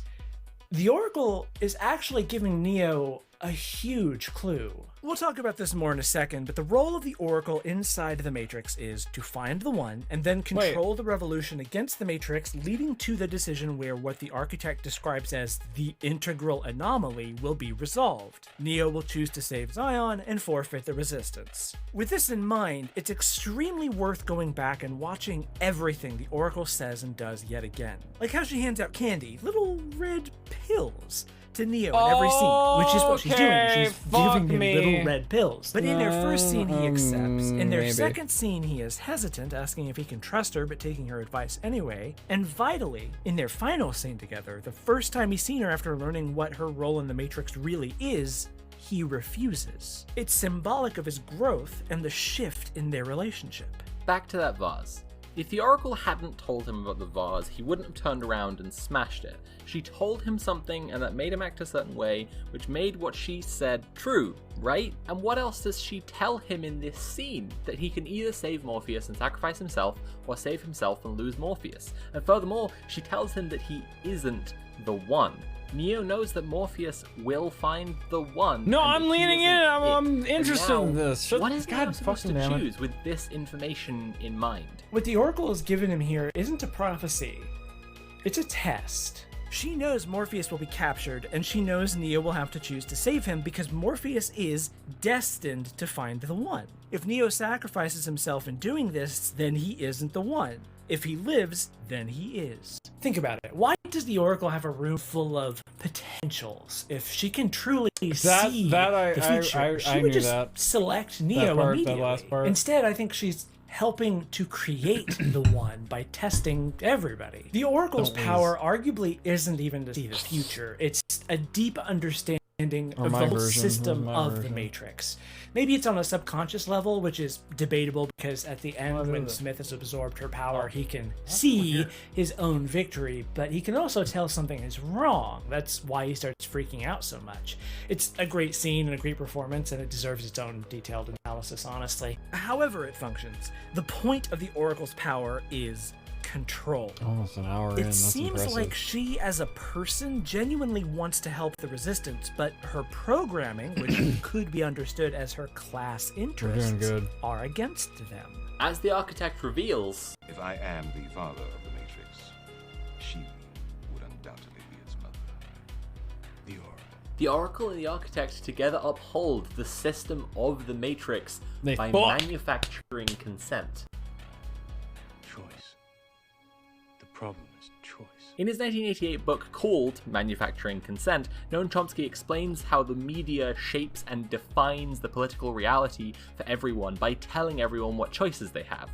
The things that Oh, aren't yeah. shown as options by the media aren't even within the realm of the imaginable. This is how America was given the option of an openly fascist president that they then voted in, but socialized medicine is unimaginable. This is how Jeremy Corbyn was slandered by the UK media for half a decade without ever being given a chance to straightforwardly defend himself, and then crushed in the 2019 election, which was framed by the media as all about how to handle the UK leaving the European Union, because focusing on actual policy instead of chest-beating nationalism would have shown Corbyn as the vastly superior candidate. Manufacturing consent means, at least in part, telling people that their options are between a choice that you want and an obviously bad alternative, and because people think they've exercised... You know, that is true. We do give, like, why do we have the media do all the debates and shit? Like, why isn't it, like, fucking, like, C-SPAN or something? Like, just have C-SPAN do it.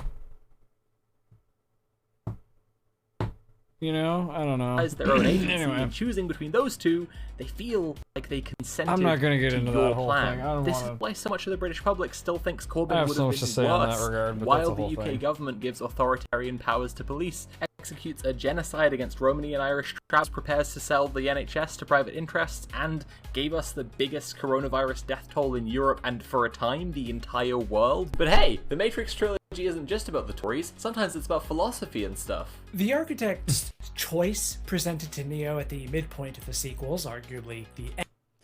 I have a different take about the machines. I think they know people so well, they know what we're going to do. They End just of don't know Act 2, why. if you So wanna everything use they the do and their React opinions are structure, correct, is but that coming from Neo their own can either motivations forfeit based the on why they rebellion, saving exist. Zion and rebooting the Matrix, wiping the slate clean and making everyone forget it, or push forward to keep fighting against the system. We also learned that this has already happened before, and humanity has collectively woken up to a new Okay, day I with get no what you're memory saying, Never. 5 times before. This I think you're should right. be familiar as a choice Neo was already presented in the first I think. film. It's I think they literally have just a the red basic pill or blue pill understanding. choice all again. But where Morpheus clearly leans towards the red pill, the architect wants Neo to turn back. So to make it seem like a dead end, the architect also tells us that choosing to continue will result in the total annihilation of the human race. As we said earlier, throughout the Matrix sequels, Neo is searching for what to do, and the architect is yet another person trying to tell him what to do, which is exactly why he can't be taken at face value. Interestingly here, the architect is very candid about the idea that Neo, or rather the One, is a program. That the One is manufactured and designed to play a role in his system, even down to the specifics. He says that the 5 versions of the One that came before all had a built-in love of humanity, but that Neo's is all focused around Trinity, which is interesting because it tells us explicitly the difference between Neo and the ones who came before him. Where they chose to save Zion and do what the architect wants, Neo chooses to save Trinity, and moreover, outside the choice framed by the architect, he's actually choosing the more loving option. He's choosing to continue to disrupt the system despite the obvious threat against the people he cares about, and whether he knows it or not, this is the more caring choice in the long run, because it is the only one that has a possibility of ending the war and possibly the Matrix itself. Okay, cookies. The cookies that the Oracle is baking in her last scene with Neo are another crucial symbolism. In that scene, she tells Neo that he now has the sight, i.e. he can see the whole system like she can, but when he first walks in, she says that she was hoping to get these done before you got here, which again, it draws attention to the nature of her power. She can predict the future, at least within the Matrix, because every actor within the Matrix is known to her and also has less information than she does.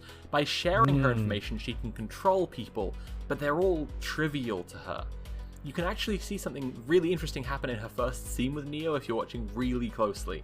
Her dialogue always has this manner of someone who knows what other people are going to say, but as the scene progresses, Neo starts talking the same way more and more, up until the point where she tells him he isn't the one. She's deliberately keeping him in the dark at that point, and later on he naturally develops the sight on his own. He becomes an actor in the system who has as much information as she does, and yes, that's why she can't bake him cookies on time. Neo has become unpredictable to her. Smith, by contrast, draws direct attention to the cookies and how the Oracle set them in front of him purposefully knowing he would smash them, and furthermore, how if she knew he was coming, she should have just run away. But the Oracle knows Smith will find her and absorb her eventually. That's why she tells Neo it's gonna come down to oh the two my of them. god! The Matrix Revolutions is often derided by even those who like Reloaded, because if you understand the Matrix sequels as one film, Revolutions is basically just one long third act. Neo has already made the choice that will lock them into a path, but it's a path that's never been taken before. The integral anomaly continues with the second anomaly that's never come before, Smith. Now, as more and more falls away around them, with Smith absorbing everything and Neo coming closer to his destiny, only they can determine the fate of the Matrix, and this reflects the philosophical conflict of the series as well. It's time to talk about the serious philosophy of the Matrix sequels, and to prove this is serious philosophy, they got their own French perverts. The Merovingian, named for the historic French dynasty, is a really interesting character, who, like so many characters in this series, is wrapped up in a big, goofy cartoon character. In the middle of explaining his ideology and how it relates to the nature of causality and determinism, and also giving them a lesson in class and power, the Merovingian stops talking to the gang to send a woman a magic code pussy bomb cake and then leaves to go have sex in the bathroom. Being a horny French guy is like a prison. However, what the Merovingian is saying is Hey, I'm a horny French guy. Anyway. Really interesting. He flat out says he doesn't believe in choice. Choice is an illusion created by those with power and those without. It's pretty much par for the course for a character named after a medieval royal family, right? He believes in the divine right of the ruling class to crush the underclass. I knew Red would be the first goddamn person to chime in on that. It's like that Warren Buffett quote, "There's class warfare, all right, but it's my class, the rich class, that's making war, and we're winning." The Merovingian gives them a lesson in class and power, but his assertion is that that system is good because he knows how to play the game and how to win. He's been around since a much older version of the Matrix, and to him, the system is simple and knowable, and most importantly, gameable. Cause and effect. When they revisit him later on, he says that in exchange for Neo, what he wants most of all is the eyes of the Oracle. We don't know if her literal eyes or something else somehow can transfer her power to him, but I feel like it was more meant to be like knowledge of the whole system symbolic or something. You can see why that's something he wants, and why it would make him very, very dangerous. And probably even more horny. For as creepy as he is, it's hard not to love the Merovingian when he drops the biggest twist in the series in the middle of casual conversation. I have survived your predecessors, and I will survive you. Like, he's just so petty, he doesn't care that this will be a reality-shattering revelation for Neo, he just wants to stab at him. That's true, he just brought that up before there was even that fucking discussion. Know that, being a horny French guy is like yeah! Yeah, I don't know what it means either. I think it's a Foucault thing. It is like a prison. Anyway, I gotta get back to it. Smith, of course, does eventually get the eyes of the Oracle and uses that power to overrun the entire system, absorbing everyone in the Matrix and turning them all into him. It's fair to say that philosophically, the Merovingian and Smith are aligned in that they both believe in inevitability. They're the proponents of determinism, of a cold, uncaring system with no free will, and the Oracle and the Architect appear to be the proponents of free will, but only as far as the choices framed by their system. From this conflict emerges one of the central theses of the series. Faith in the Matrix trilogy is not religious, it's ideological. Mikhail Bakunin described a concept called the propaganda of the deed, that revolutionaries would motivate more people to join their cause through actions than through theory and education. And in the world of the Matrix, what happens to the one, or the path of Neo, if you will, is something that everyone in Zion is invested in and watching, and that drives them, it motivates them to resist. Beyond that, it also is shown to help other people escape the Matrix. The kid whose salvation from the Matrix is shown in the Animatrix. We're watching why the Matrix sequels are good, actually. What? And it's very compelling. Is Neo's most devout disciple, risking life and limb if you're someone for him that doesn't like the sequels. So wholeheartedly in him. He's an example of the way that this sort of revolutionary faith can bring people together to fight for justice. Morpheus isn't always right, but in between the fake choices of the Oracle and the Architect, and the determinism of the Merovingian and Smith, he's found the guiding power of faith. It's ironic because the Oracle telling Morpheus he would find the one was actually her way of manipulating him with one of her self-fulfilling prophecies. A bit, and now I'm just like, I'm very zoned into this though. This is very enlightening. He would believe. See, and that's why the Jesus imagery wasn't just there because Neo is really cool. I think people tend to see a Jesus allegory and immediately switch off their brains, but there is usually a little bit more going. Immediately called out in 4K. Did you see that? I just got immediately called out in 4K. Dude, oh my god, dude. Oh my fucking god, dude. Oh! Oh! Is my opinion wrong? Are the Matrix sequels good, actually? Because I got ratioed on Twitter. I got called out in 4K by a video that was made 2 years ago. Multiple times, mind you. Multiple times.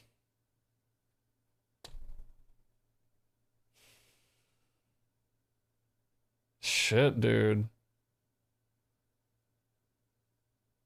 That's my O face, by the way. So that's what it looks like.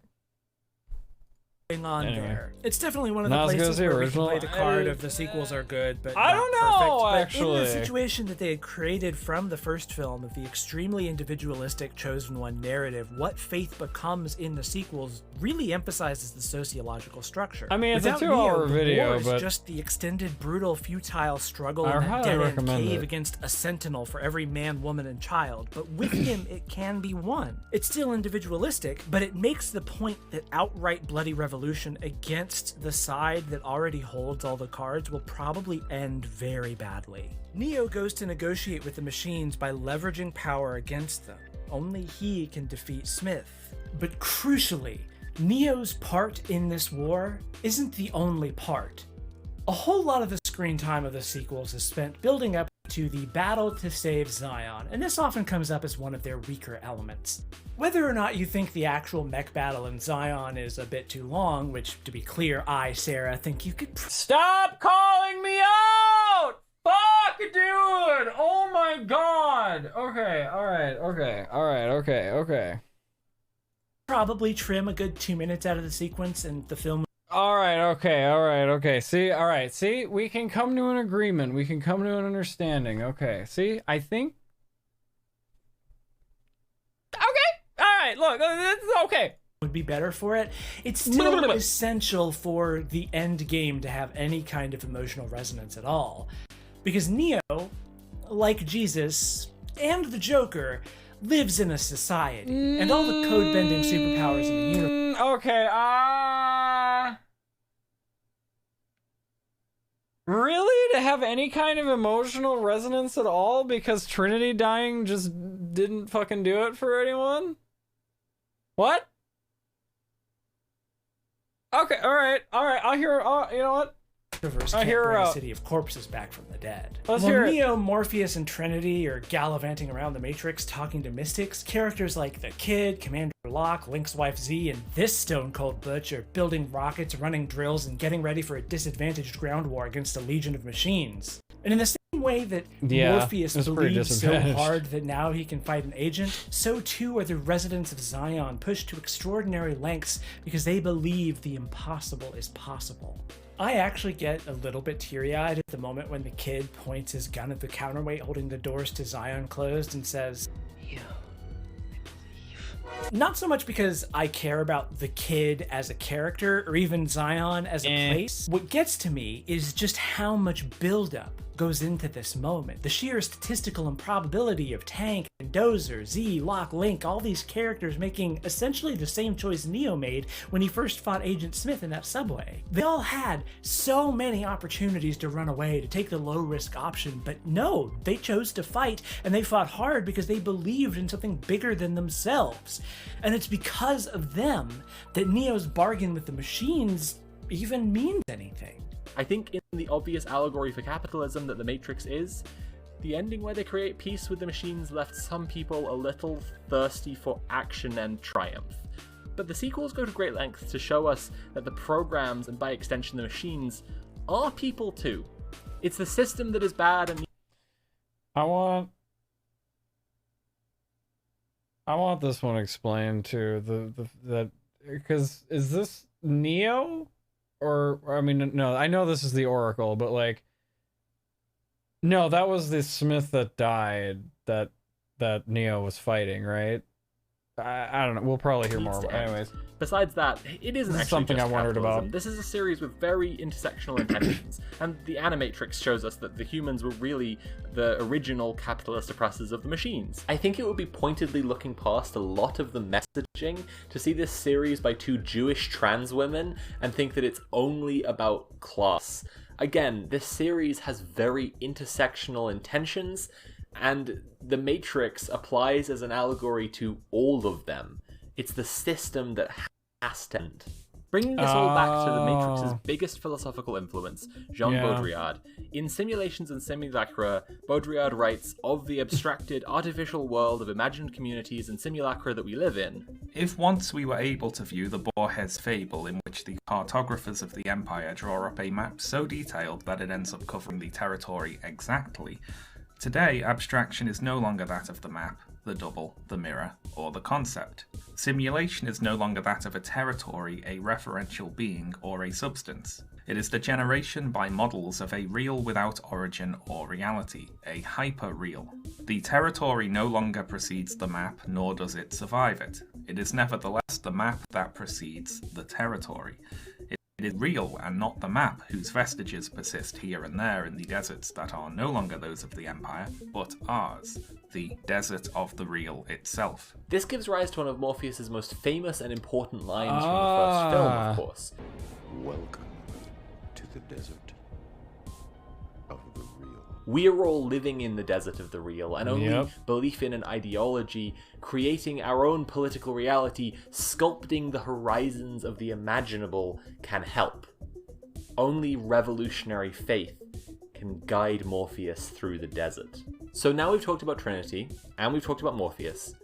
So naturally we have to talk about Neo Reaction of Basilisk by Elizabeth Sandifer, a collection of essays on and around the alt-right. This book details the ideological, philosophical, and academic rise in neo-reaction. Holy fuck, dude, this is a ride.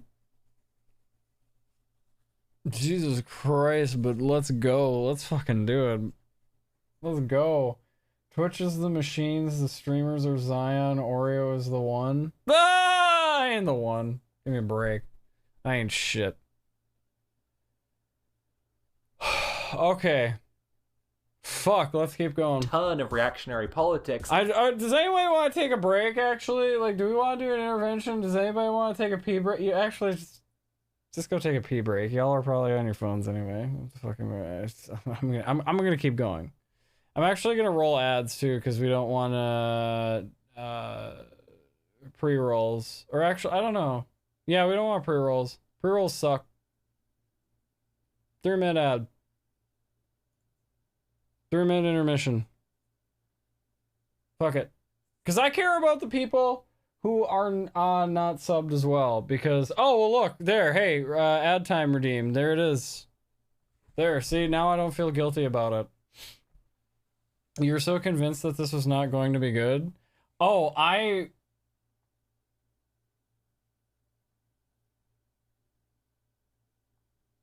mean, I didn't know if I didn't know if it was going to be that much of a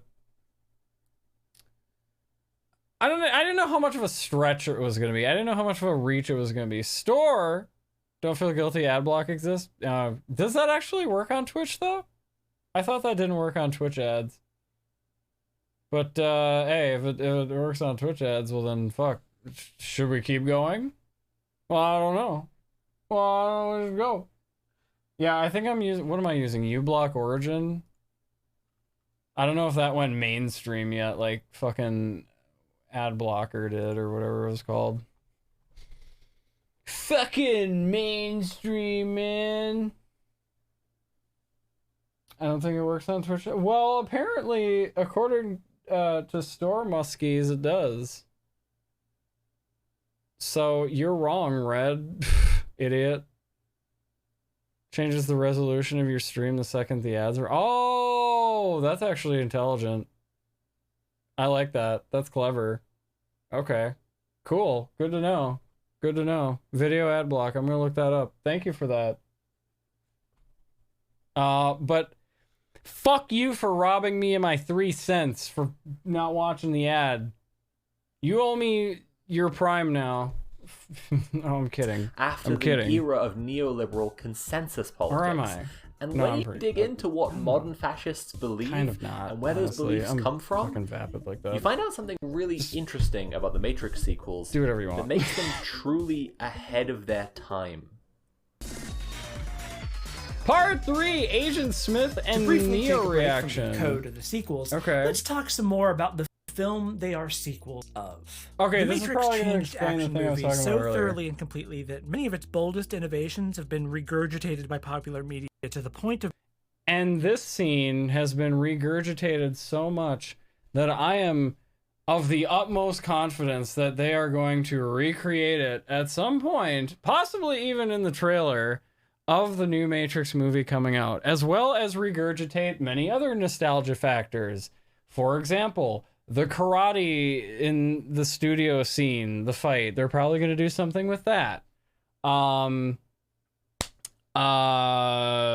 The deja vu cat scene, they're probably going to do something with that too. That's probably going to be a thing. Man, I don't know. As long as they don't make it like a shot-for-shot remake of the first movie, like they did with Force Awakens, shot-for-shot for A New Hope,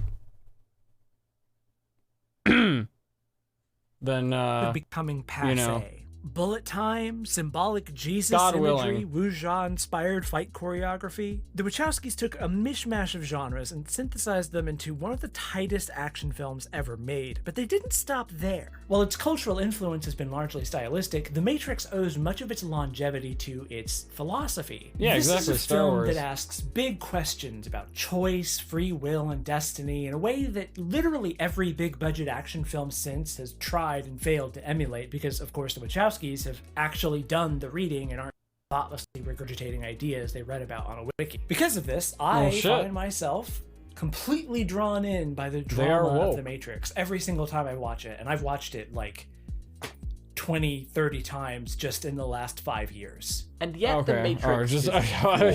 Or maybe... I was gonna say just in the last 5 years. Okay, all right. That's like bitch numbers.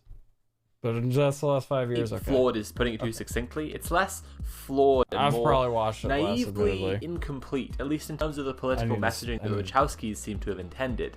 Man, I'm so The much tragic better than part of coming to enjoy and understand the sequels is realizing where the first film falls short. It's almost a struggle to explain what's wrong with The Matrix just taking it on its own. But as an example of what we mean, here's a question. What does the phrase, taking the red pill, make you think? Probably not a flock of trans women prancing happily about in a commune raising chickens and llamas. Probably not a glorious workers' uprising, right? You're probably thinking about a man who hasn't showered in a week telling you that you're ugly online. We'll talk about this more in just a second, but essentially, the original Matrix's Chosen One narrative leaves plenty of room for folks of all stripes to put themselves in Neo's shoes, including libertarian incels and modern-day snake oil salesmen. Damn it. Now, to an extent, this is just a problem with fiction, which naturally has to simplify complex situations for the sake of brevity. For instance, in the HBO miniseries Chernobyl, the character of Ulana Khomyuk is a composite meant to represent the dozens upon dozens of Soviet scientists tasked with preventing complete nuclear meltdown in Ukraine. From a dramatic perspective, this makes sense. It makes the story easier and simpler to tell so that the audience can understand the overall narrative without getting bogged down in too many specifics. But this tendency of fiction to highlight singular characters over group efforts leaves it vulnerable to ideological projection. In the episode of the Behind the Bastards podcast titled How Hollywood Helped the Nazis, Host Robert Evans points out how Nazi Germany actually didn't go gaga for Leni Riefenstahl. Instead, they loved American movies like Agent Smith Goes to Washington, where an ordinary guy goes and gives the authorities what for. It's really that stories with mass appeal usually fit comfortably with a lot of different ideologies, because what ideology doesn't paint itself defending the good people? I mean, I wondered, but really? And without very explicitly anti-fascist elements, any such story of heroism is easily co-optable by fascists. As Evans himself says, if The Matrix had come out in 1936, I think the Germans would have loved it. Unlike the sequels, which examine systems of control and power very intimately, The Matrix is trying to sell you something. You can, and I guess we have, argue that The Matrix is trying to get you to realize you're trans if you're trans.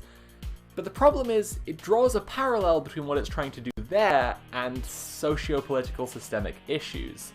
Everything in society is wrong in a subtle way that people can feel, but nobody can describe. Yeah, that's okay. And we saw that so many. I mean, look, we see that with the fucking alt-right now with their little, the red pill incel subreddits and shit, and fucking they basically steal Matrix vernacular and they hijack that whole thing for their own ends. And admittedly, like, they're doing the trench coat and sunglasses thing that a lot of like neckbeards did, and that's kind of cringe, but it was a different time, okay? And the time for now is to not hijack this film and turn it into your little alt-right fantasy, because I'm gonna be honest, that's not what it is. And the solution is to take the red pill. This is at best a first step towards anti-capitalist politics without much strong follow-through. Exactly. And at worst, perfectly manufactured to be co-opted by fascists and other people whose ideologies are fundamentally a scam, because the red pill is a cure-all that's being sold to you. So given how the first Matrix was quickly co-opted by folks all over the political spectrum, this explains why I'm a association with leftist. mass shootings like The Matrix was my leftist. Safe to say Lana and Lily Wachowski likely had a few regrets about what wasn't said. See, Neo is difficult to write around because he's basically our stereotypical blank slate audience surrogate character. We never really learn much about him besides he works for a respectable software company. He pays his taxes, he has a social security number, he helps his landlady carry out her garbage, which is fine enough.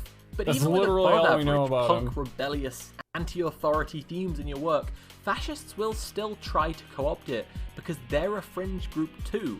This is why the dead Kennedys had to write Nazi punks fuck off. If you don't want Nazis identifying with your protagonist and co-opting your film, you want to put lots of work into making sure he exists in a context which is explicitly anti-fascist. So let's talk about Agent Smith. Very true. Whatever else The Matrix brought into the world, these movies gave us one of the most iconic, memorable villains in cinematic. No, it's like a blank slate that any ideology or any like fringe group can, project themselves onto and use it as like, this is me. This is talking about like, my belief and how I'm like this outcast in society, and like I'm just like, I'm aware of these things and nobody else is aware of these things, or like only a few people are aware of these things. And that means that that's probably what's actually going on, because the logical conclusion is that the majority are always wrong, and it's always every fringe minority group that's probably right, because their ideas are oppressed and suppressed, and I'm oppressed because I'm a fringe group, and history. The agents generally are such a robust metaphor for the way that people turn into agents of the status quo, seeking to eradicate anyone who is challenging the system. Agent Smith in particular is such an interesting and complex character, and such an elevation of that original concept, and Hugo Weaving's performance is just stunning. Absolutely captivating. Yeah, completely bone-chilling from tip to taint. Smith is also just really charming and has a ton of genuinely funny lines, as well as He's very fantastic sharp looking. monologues. He reminds me of, like, he honestly looks like Dr. Disrespect without the mustache. Like you guys see it too, right? Don't think hard enough about Agent Smith. I mean, Smith's maybe it's just monologue the in The Matrix sunglasses, but made one of the greatest scenes in cinematic history. It's so good, and the writing communicates such a deep understanding of this complex, maybe that's rich an allegory character that Smith is. But before we can even talk about things that are as great as that, we need to understand something ourselves. And that's that Smith is a fascist, and fascists lie compulsively. You will understand Smith infinitely better if you never take anything he says at face value by default. He's nothing but a flim-flam man. Case in point, in that speech, he talks about how much he hates the smell of the Matrix, communicating really viscerally his deep loathing of humanity and also his fear that he has become like the humans he's there to police. Weaving's performance all the way through the trilogy is dripping very the bigoted, same self-loathing directed outwardly at others, this insecurity and existential dread that he's constantly fighting back and pushing deep down inside himself in order to present as calm and collected. Earlier in the speech, he says that the first version of the Matrix was perfect, and that it failed because nobody would accept it, explaining, "Some believed that we lacked the programming language to describe your perfect world. But I believe as a species, human beings define their reality through misery and suffering." But this is just the testimony of an extremely biased character who demonstrates with zealotry and pride that he doesn't understand human beings, so why would we believe him? Isn't it much more plausible that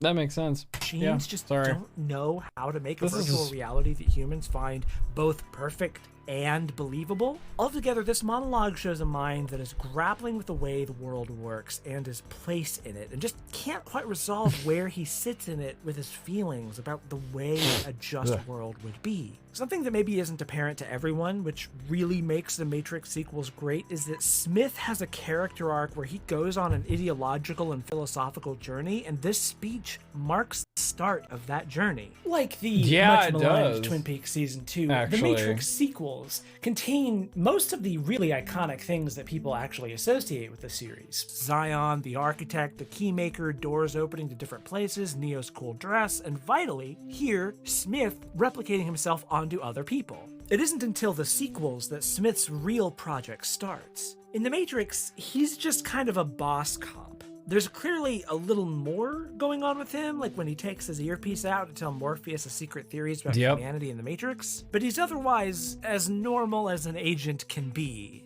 It's in The Matrix Reloaded where Smith really... You get the... it's already very established that he is clearly, the leader of the group of agents or whatever. I think they did that very subtly, but very cleverly. Yeah, and his rebellion was it was kind of interesting to watch. It was just like these little bits and pieces, these little nuggets here and there as you go. Becomes Smith. The development was very interesting to watch.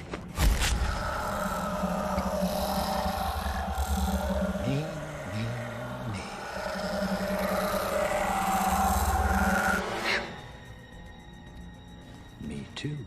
Smith becomes Smith in the Matrix sequels because, in his own words, "I'm looking for Neo. You see, he set me free."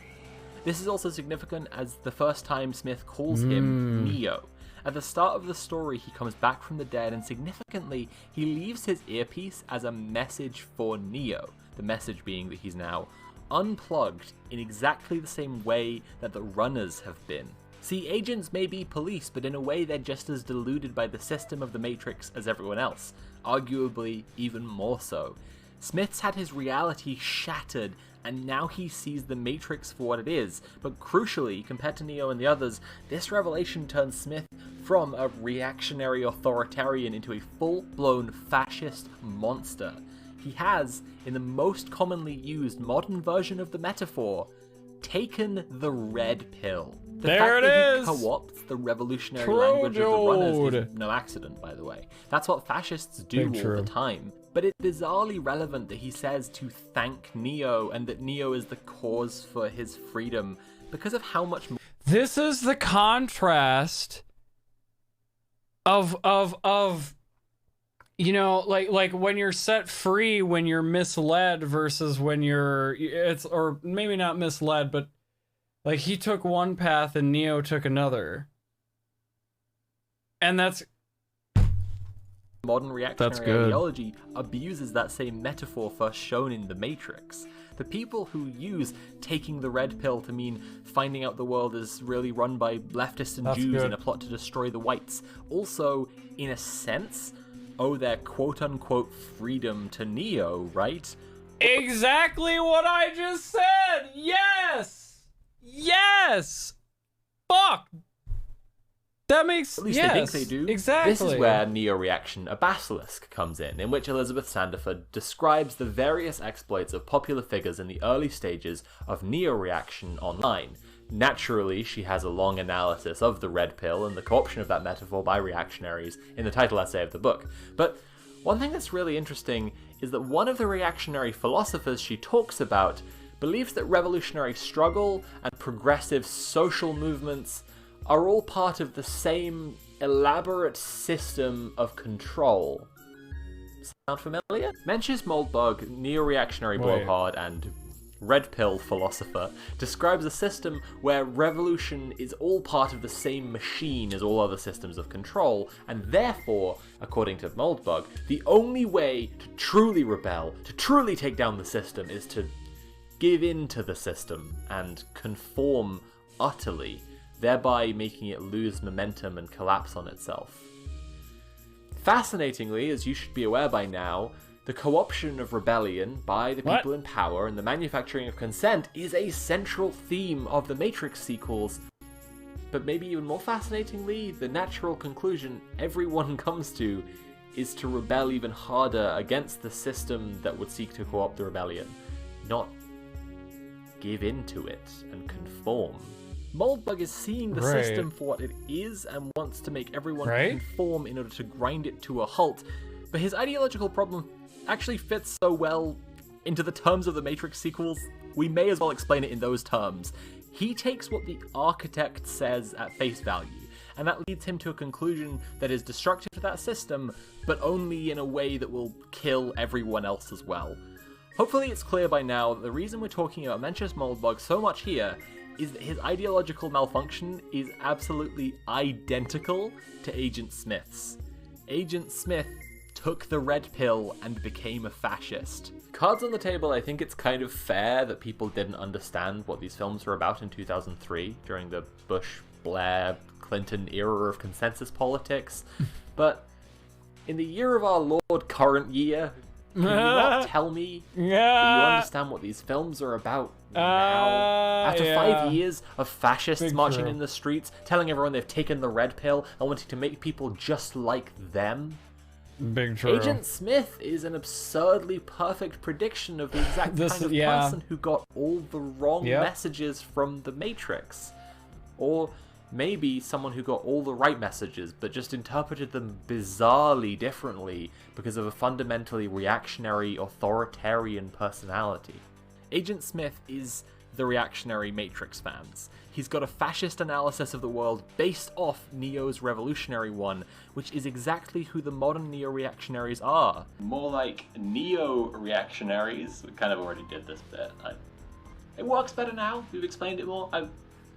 Now, it's not exactly made clear what kind of mind-blowing sexual experience Agent Smith has when Neo goes inside of him and explodes him from inside at the end of The Matrix, but it definitely has a profound effect on his outlook. Something about this experience lets him deeply understand The Matrix, in the same way that Neo does, and even change reality around him. In the same way that Neo is a program called the One written onto a human mind and consciousness, Smith learns the ability to overwrite people with himself. He overwrites Bane early on in the Matrix sequels. There's a reminder when he approaches Neo with a knife, and then Bane's plot is fully set in motion at the halfway point of the story, if you're watching it as one film, culminating with his attempt on Neo's life and Neo's blinding. We'll get back to Bane, but of course Smith doesn't stop with overwriting one person. He overwrites more and more people until everyone in the Matrix is just now I'm far more Smith. into it. At the end of the Matrix, Neo chooses then to you'd stay be and real fight interested Smith in Game of instead Thrones, running. Red. At the end of the Matrix Another Reloaded, thing you the haven't architect seen. tells Neo that his rebellion is all part of the machine's plan, and We should Neo probably watch chooses The to Matrix save first, though. We'll get Trinity through that a lot defying the quicker. apparent deterministic system they've set up. And at the end of the Matrix That can be like the Revolutions, in warm-up. climactic fight, Smith has Neo beaten, outnumbered, and overwhelmed.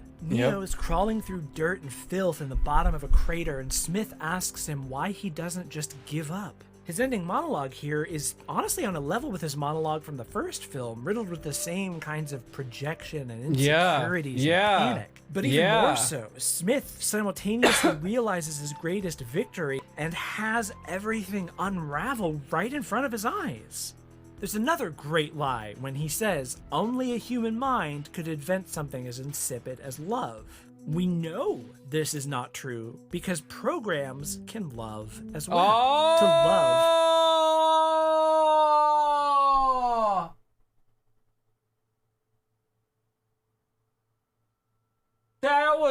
That's so obvious.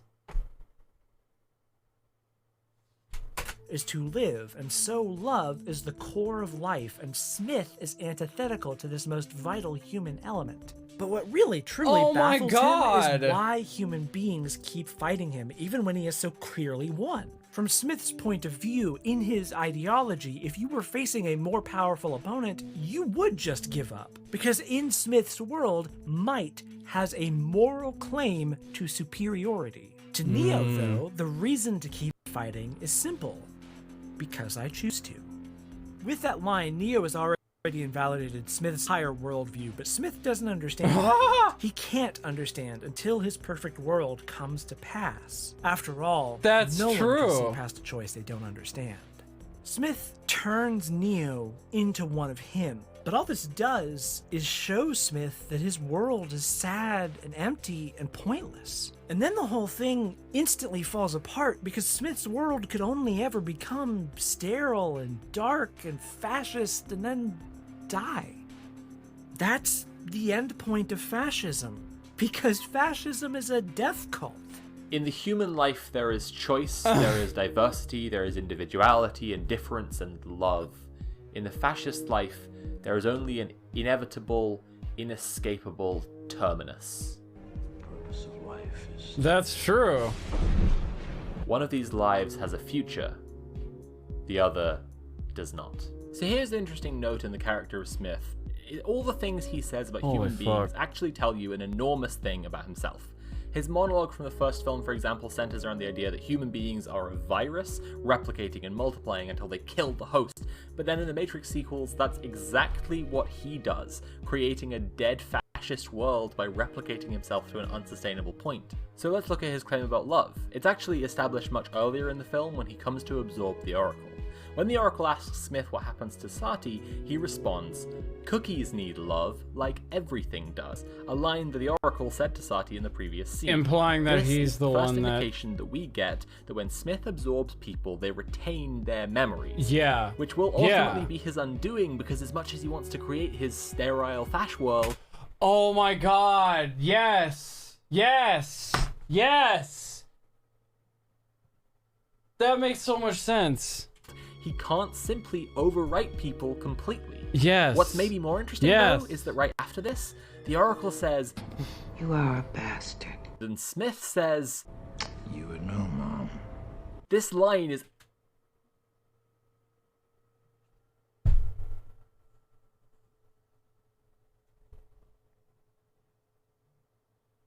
Oh my god. Absolutely revelatory. Smith is one of the Oracle's children, because of course he is. She and the architect created the system together, and he's a cop. But there's something else to it as well, because Smith says this right after saying, "Cookies need love like everything does."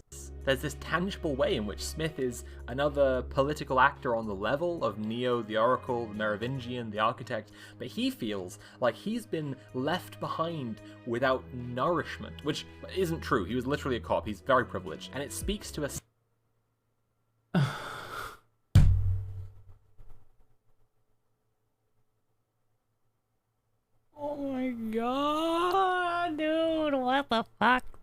A self-victimizing mindset, very typical of a fascist. It's evident in the way that he says mom to her like an accusation, as though her act of nurturing the others, even though it was actually manipulatively controlling them as part of the system of recuperated rebellion, was directly harmful to him in some way. That's what he thinks. Smith has a toxic relationship to humanity. He hates himself for living so long in the human world that he's become like them, but at the same time, he feels like he's missing out on humanity. He feels jealous that he isn't loved and that he can't be loved because of the program that he was designed to be.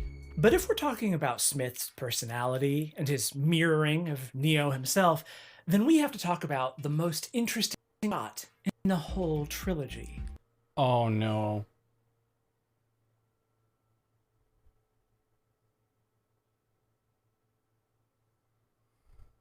Is it the final scene? No, not that one.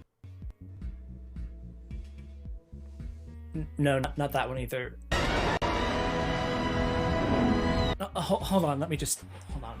But, as you well know, appearances can be deceiving, which brings me back to the reason why we're here. We're not here because we're free. We're here because we're not free. This shot. There we go. That's the one. God, this shot. This one? This one. What, you don't see it? Here, let me... There, now do you see it? Wait. Oh, there's a light reflected in his glasses. Yes. Okay. And? What? And everything, baby. Okay, outside of the action and choreography, which produced a lot of iconic poses, I'm so fucking blown away. What is the most iconic and lasting image of the Matrices? It's the red pill and blue pill reflected in Morpheus's glass. Fuck off. Fuck off. Glasses, right? I mean, it's at least iconic enough that we made it the thumbnail of this video. Sunglasses are essential to these films, to the point of silliness. Like, the Wachowskis' very idea of cool seems to end up manifesting in the glasses. Like, look how stoic we are. We're wearing sunglasses no matter what time of day it is. Oh. Now, I think we take the omnipresence of the sunglasses in these films a little for granted as a costuming choice because of those incredible, iconic shots. But look at it from a pre-production standpoint. Eyes are exceedingly important for the audience. Almost like they're, I don't know, a window to something. A character who hides their eyes is often seen as duplicitous, as having something to hide. So in The Matrix, the agents are always wearing these blocky, off-putting shades that emphasize their lack of humanity. But, crucially, so do humans. Everyone's got sunglasses all the time, whether they're good or bad. Semiotically, this can be kind of confusing. It's sort of like how in movies, dogs tend to bark at the bad guys rather than the good guys, so making the dog bark at everyone is sort of like short-circuiting expectations a little bit. I guarantee you, the producers tried very hard to get Morpheus, Trinity, and Neo out of their sunglasses as often as possible for this exact... No.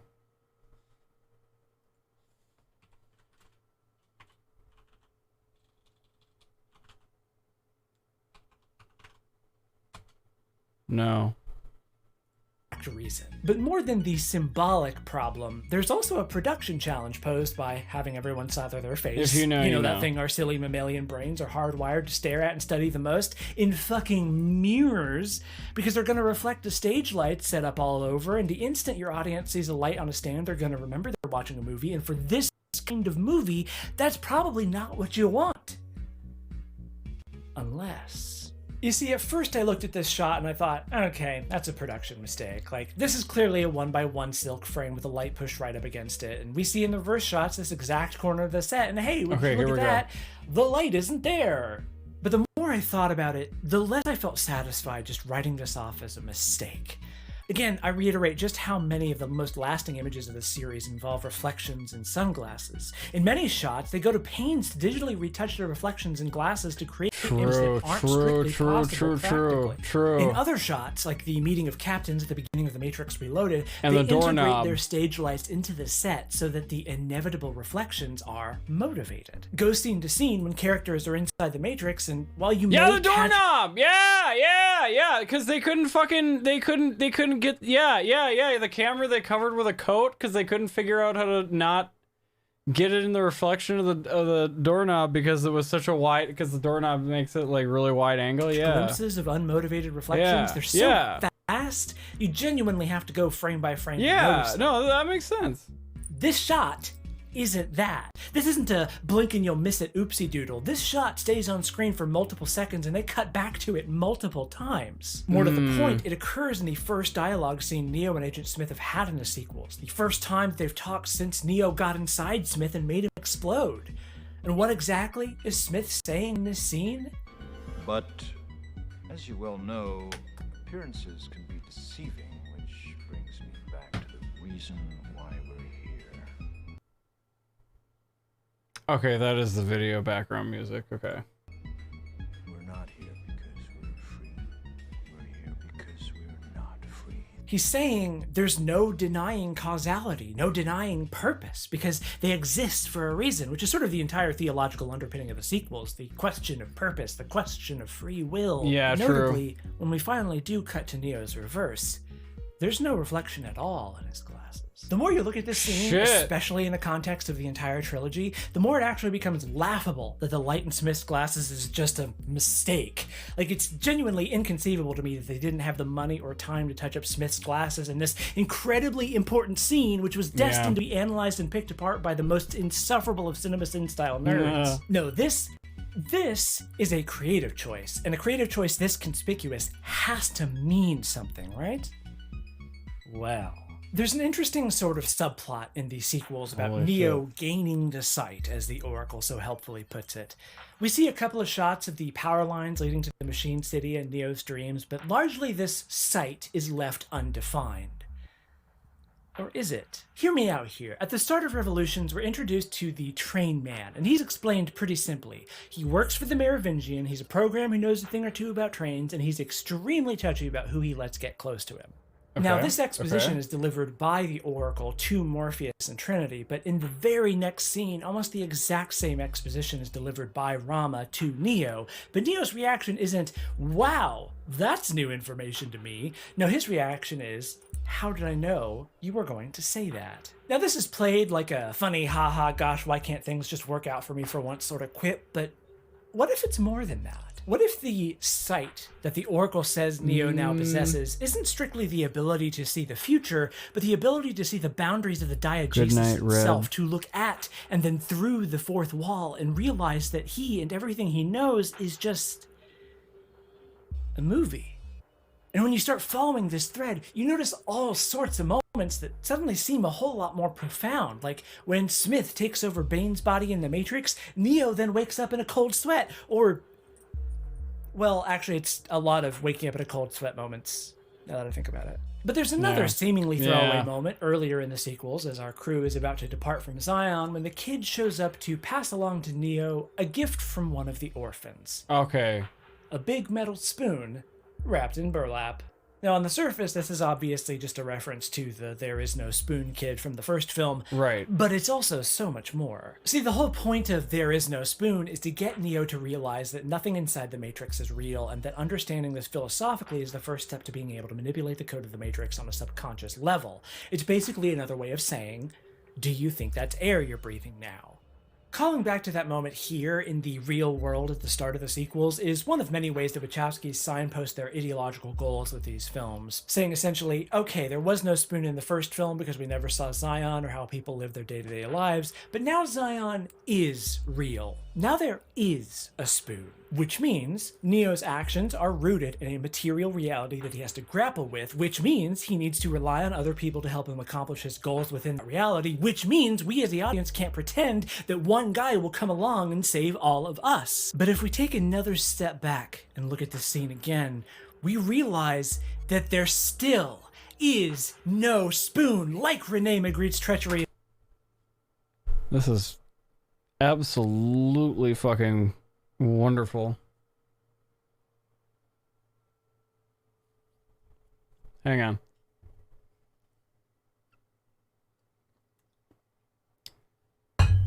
All right. Okay, let's keep going.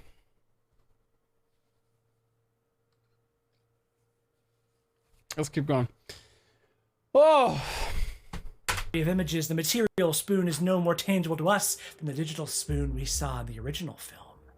These spoons, in the terms of Baudrillard, are simulacra. They're reproductions completely removed from the original. Neither have anything to do with eating, nor could they even aid anyone in eating anything. But this isn't just a fun philosophical curiosity. This reading has a compelling message to it. For a lot of folks, the central conceit of The Matrix is pretty pop philosophy, like, ooh, what if we live in a simulation? Sort of like, what if I got sniped in the head tomorrow? Like, it's an interesting idea, it's fun to think about, there are consequences of the possibility, but there's nothing you can do with it. It's a dead end. But this isn't pop philosophy. This isn't a dead end. Now, this is about the stakes. It's important to understand that there is no spoon. It's a simulation. Reality is defined by a system of control, but also you have to know that in The Matrix and in The Matrix and in the real world, there also is a spoon. All of this is just a reflection of our true reality, and Neo, the unreflecting surface, can see it all and wants us to know that we need to care, and everyone, not just him, can choose. Alright, let me level with everyone. During one of our many calls, talking for hours and hours and hours about these movies, this shot came up.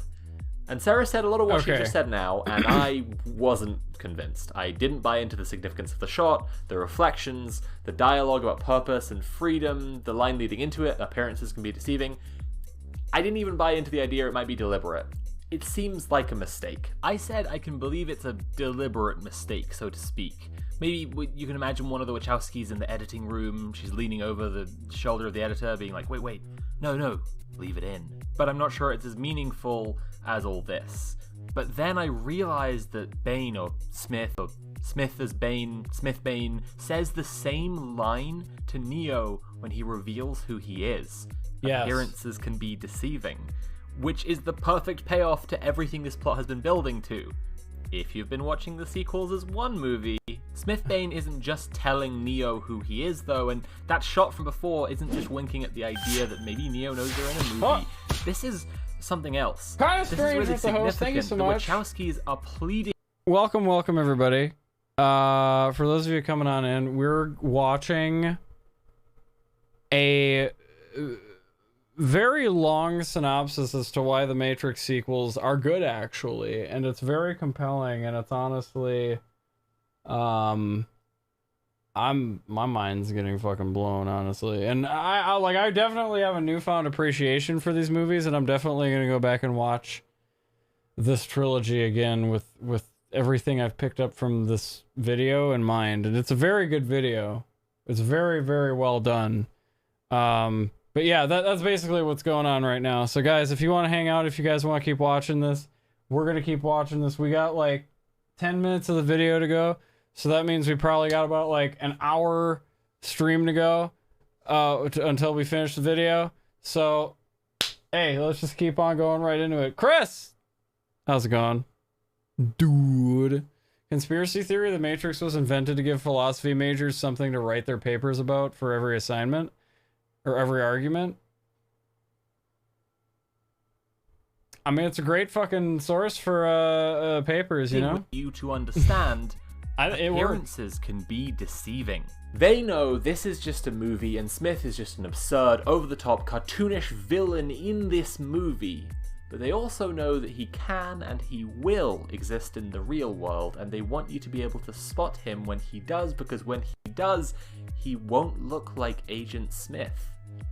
He's gonna look like someone you think you can trust, someone who seems to be on your side, maybe a Matrix fan, someone who's taken the red pill. But really it's been Agent Smith the whole time. Postscript. These movies were too loud and bombastic for serious film critics who've conned themselves into thinking they have taste, and a bit too smart for the young action fans who loved the first film.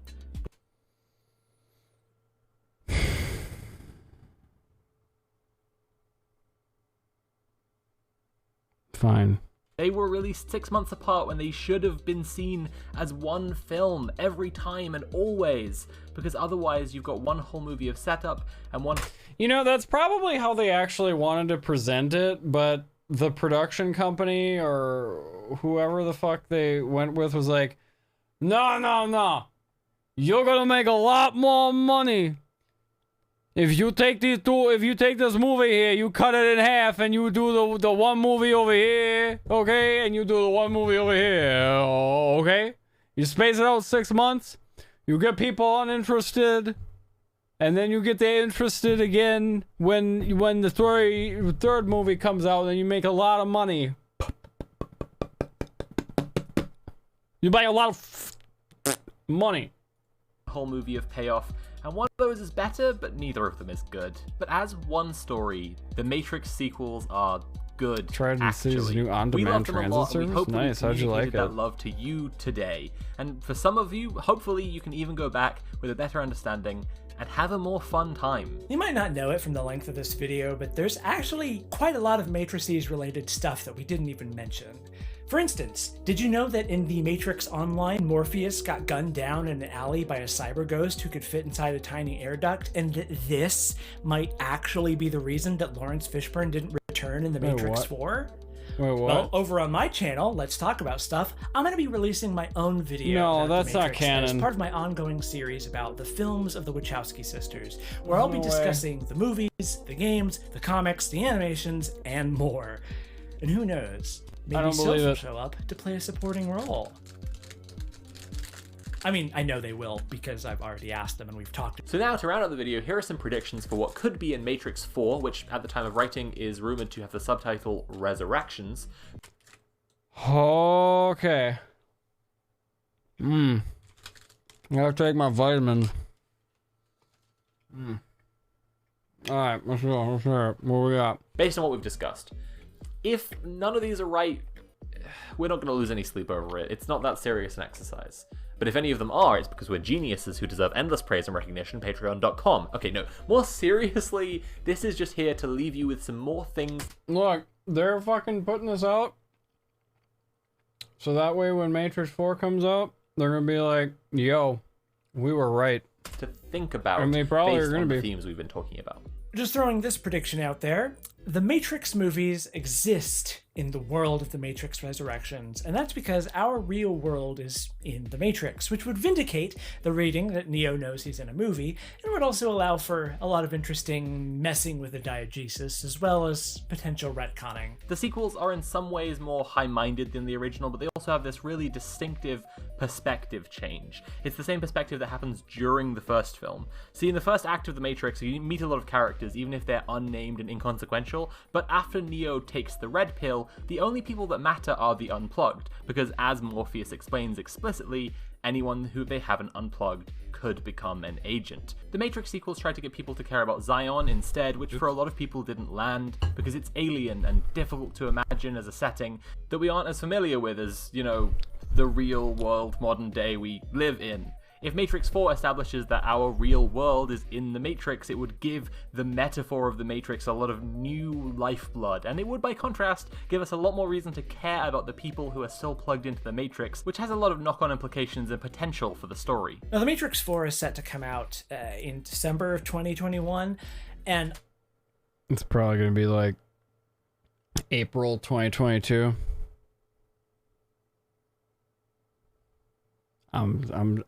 That's my prediction. I actually haven't let myself really think about it too much because I don't want to get my hopes up and then be disappointed. Because April if there's anything 2022. that I've learned from watching the rest of Or May. Wachowski's filmography, it's that May. their films are best watched after the hype has gone away.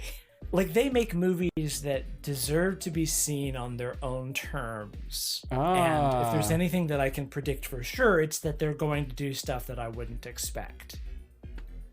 I do think that Sati is going to be a big character.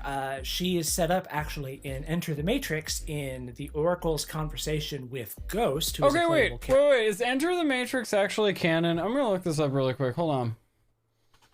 Enter the Matrix canon. Is it? What is it? I can't see over the fucking arm.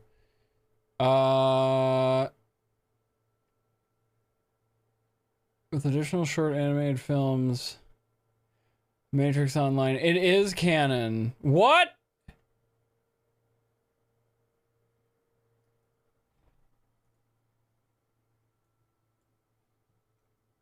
Wait a minute. Yeah, I know it's canon. Let's see, look at this. It's not strictly defined in the Matrix franchise. Form the main core of the series with additional short animated films. Animatrix, Enter the Matrix, Path of Neo, Matrix Online. And the comics. Created by the Wachowskis. Okay. Okay, yeah, because I would think anything created by them would obviously be canon, because, yeah. But...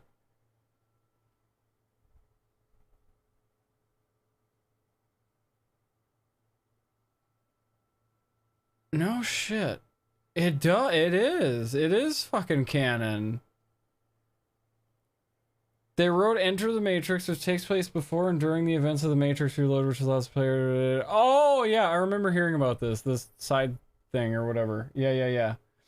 The plot diverges depending on which character you choose, raising questions over which of the two storylines is definitive. Ooh, yeah.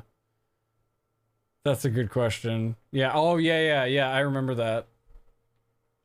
They never really did answer that. That's true. Path of Neo follows the plot of the three films, with some extra parts set between them, but also adds in some scenes that are only there to benefit gameplay and training dialogue that breaks the fourth wall.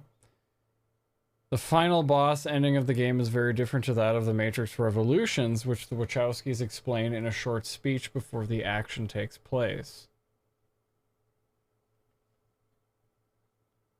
Continues the story after the end of the Matrix Revolution, with the first chapters written by Paul Chadwick, continued by the game staff, but with the intention of allowing the players to shape the future of the Matrix. The game contained a number of servers, 9 at first, later merged to 3, which followed the same plot, but each of which had various unique... do we really need 3 links for that? Anyway. Before the game was shut down, all players were given an in-game power before being killed. This can also safely be assumed not to be considered as a continuation of the story. Okay, so maybe the Matrix Online isn't canon. Anyway. We're almost done. In that game, that Sati is an extremely important character, and she explicitly says she's going to be very important for the future and may affect the reality of both the Matrix and the real world. So I figure that that's going to be a big part of the future of the story. Since we know that the Merovingian is going to be back, I think it's possible that we might revisit the vampires and werewolves that weren't really depicted as vampires and werewolves. It's actually the chateau fight scene. Those are supposed to be like vampires and werewolves and ghosts. Oh, yeah, the ghosts that's right. are obvious, but everybody else is just sort of like dudes. Matrix 4 needs to be more explicitly clear, and we know Lana Wachowski has been pushing for trans characters in media for decades, and in popular trans reading of The Matrix, Neo is a trans woman. However, we know that Keanu Reeves has been brought back for this film, so consider the possibility Keanu Reeves only plays Neo outside the Matrix. This one is a pretty interesting possibility, and it has some place in the extended lore. In the Matrix MMO, which was kinda, sorta canon, Neo is put back to sleep by the machine and reverted into the Matrix, never to be seen again. But one dot points to the possibility that a new inhabitant of the Matrix, Sarah Edmonton's, which is an anagram of Thomas Anderson, could be Neo. So just throwing this one out there again, alongside whatever PVC fetish club in your face queerness we see. Maybe that was the girl in the trailer. Now. Shrug.png? This one's unlikely because Keanu Reeves isn't just back for filming, he has been photographed filming scenes that look like they're in The Matrix. Unless Keanu Reeves doesn't play Neo and just plays Keanu Reeves, the actor who played Neo in the movie The Matrix. That's totally okay, though. That's totally fine if they did that. Fine, more thematic. That's totally okay. As if we've they already did that. said, The Matrix Reloaded can be Just as understood long as Keanu just Reeves is in the mean movie. The Matrix Have him do again. whatever. And if you think about it, so can The Matrix Revolutions. Both titles of the Matrix sequels mean this is the Matrix going around another time, which, when you look at the film, is pretty much what it does. It retreads a lot of the same story beats, ideas, and themes. In fact, accepting that these sequels aren't perfect, there's maybe a fan edit somewhere that cuts out about half an hour of action and another half hour of dialogue, which makes the sequels into one movie explicitly. And if you consider that hypothetical edit, that movie is a 3-hour, 30-minute rerun of The Matrix with better ideological architecture. Oh my God. More philosophically... We should actually watch that version in Discord sometime. Just saying. Ideas. Considering The Matrix 4 is allegedly called The Matrix Resurrections, it's a natural prediction that it may be doing something like this. It could be building on the same philosophy as the rest of the series, using the same structure. It's going to probably be a transition from like the first generation series characters to like a new generation series characters, because I'm assuming if this movie goes well, they're probably going to make 2 more and do another trilogy.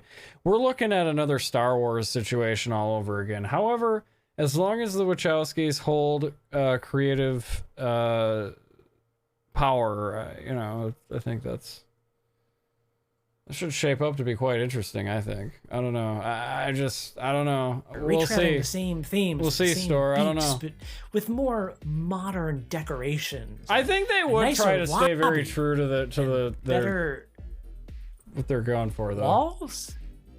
It seems very important we're gonna end this to them, video with so a I bad don't see why architecture not. joke? Yes.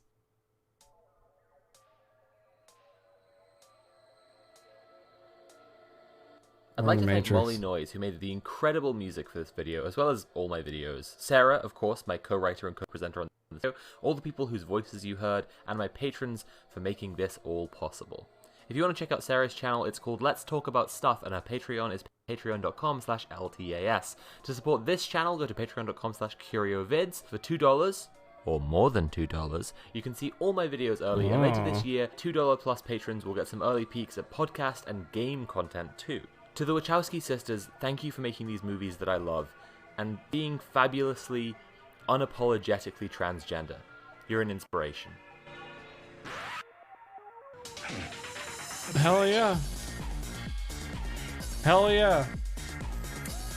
Goddamn. Goddamn. Guys, smash that subscribe button. Smash that subscribe button. Go over to Curio. Actually, I'll just link the video so you guys can watch it on your own time. I think that's enough. Everybody's probably gonna see that. Fuck, dude. Oh my god. Okay, so let's talk about that. Let's have a brief conversation about that. So, okay. All right. Okay. What was the link? I don't know. I forget. I guess you're just shit out of luck, Star. Sorry. No, that was okay.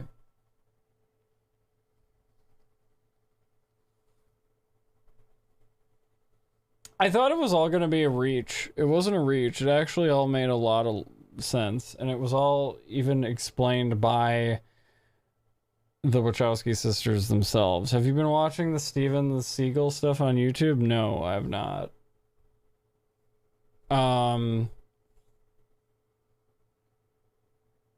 But Yeah, it's definitely a very new lens, a new frame that I see these movies from for sure. And check it out sometime. Yeah, I'll probably check it out sometime. Let me see what it is. It doesn't open up over here. Not that I'm assuming it's anything bad. Oh, for Christ's sakes.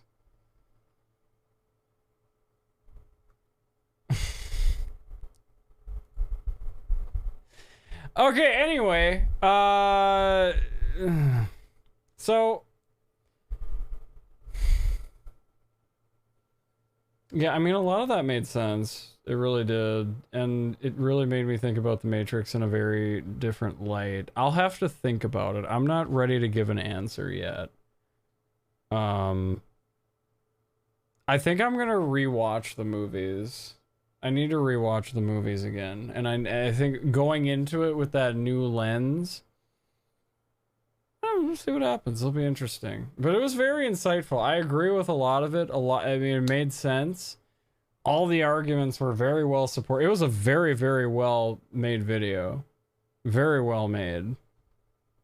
100%. I don't know. We might have to do a movie night.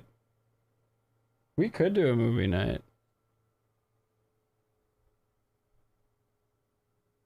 How long would that be? That'd be like 9 hours. Shit, dude. Damn, who's got 9 hours to sit around? I don't know. All right, guys. For Red's benefit, yeah. Oh, yeah, we could do it with Red. I don't know if I feel like I want to sit her down and just like have her focus on it. You know, I need her to like, because if there's like all these subtle references and shit, like she needs to just be able to like focus, and I think that's important for a movie like this. Literally anyone that streams. Oh yeah.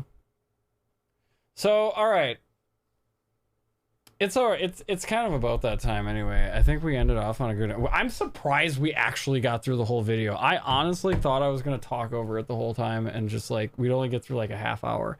That's what Red thought too, but haha, we finished it. So, but yeah, I don't know. That was, I'm gonna have to think about that for sure. I'm not exactly ready to give an answer yet, but I will say that was very insightful. That was a very well done video, and it's very compelling. Like, I don't know. It's hard for me to really have anything to argue with it. So, with that being said, the trailer drops tomorrow. I'm definitely gonna probably have some opinions about it. We'll see. I don't know. I'm very passionate about this. I'm very invested, you could say. So, without further ado, I think we're gonna call it for tonight. We did have a very good stream. I enjoyed that analysis. That was just very, very insightful. I like that. I like shit like that. That was good. Oh, you know what? I should probably hit the like button. Hit the thumbs up. Hit that like button, bruh. And I think we're gonna raid someone. We're gonna call it. We're going to bed. I'm going to bed. I'm tired. That was a long ass video, and I've had a long ass day. But guys, it was great hanging out with you again. And if you have not done so, I still haven't set that button up yet. Join the Discord. Hold on, I can just do this. Discord. Join the Discord. It's literally oreoside.com/Discord. And that's where we hang out. That's where we fuck around and find out. So if you guys want to join that, it's a lot of fun. So guys, without further ado, we're gonna raid S-Rivs. We're gonna go watch. We're gonna go say hi to S-Rivs. She's playing. She's doing GTA RP right now. And it looks like a lot of fun. So guys, let's get on over there. Let's show her some love. Say hi. And I'll see you guys around. Stay thirsty, my friends. Guys, thank you all so much for watching. Bye. Hey, we're done. You can go now. That was a lot of fun. Get out of here. Good night, everyone, though. Seriously. See you around.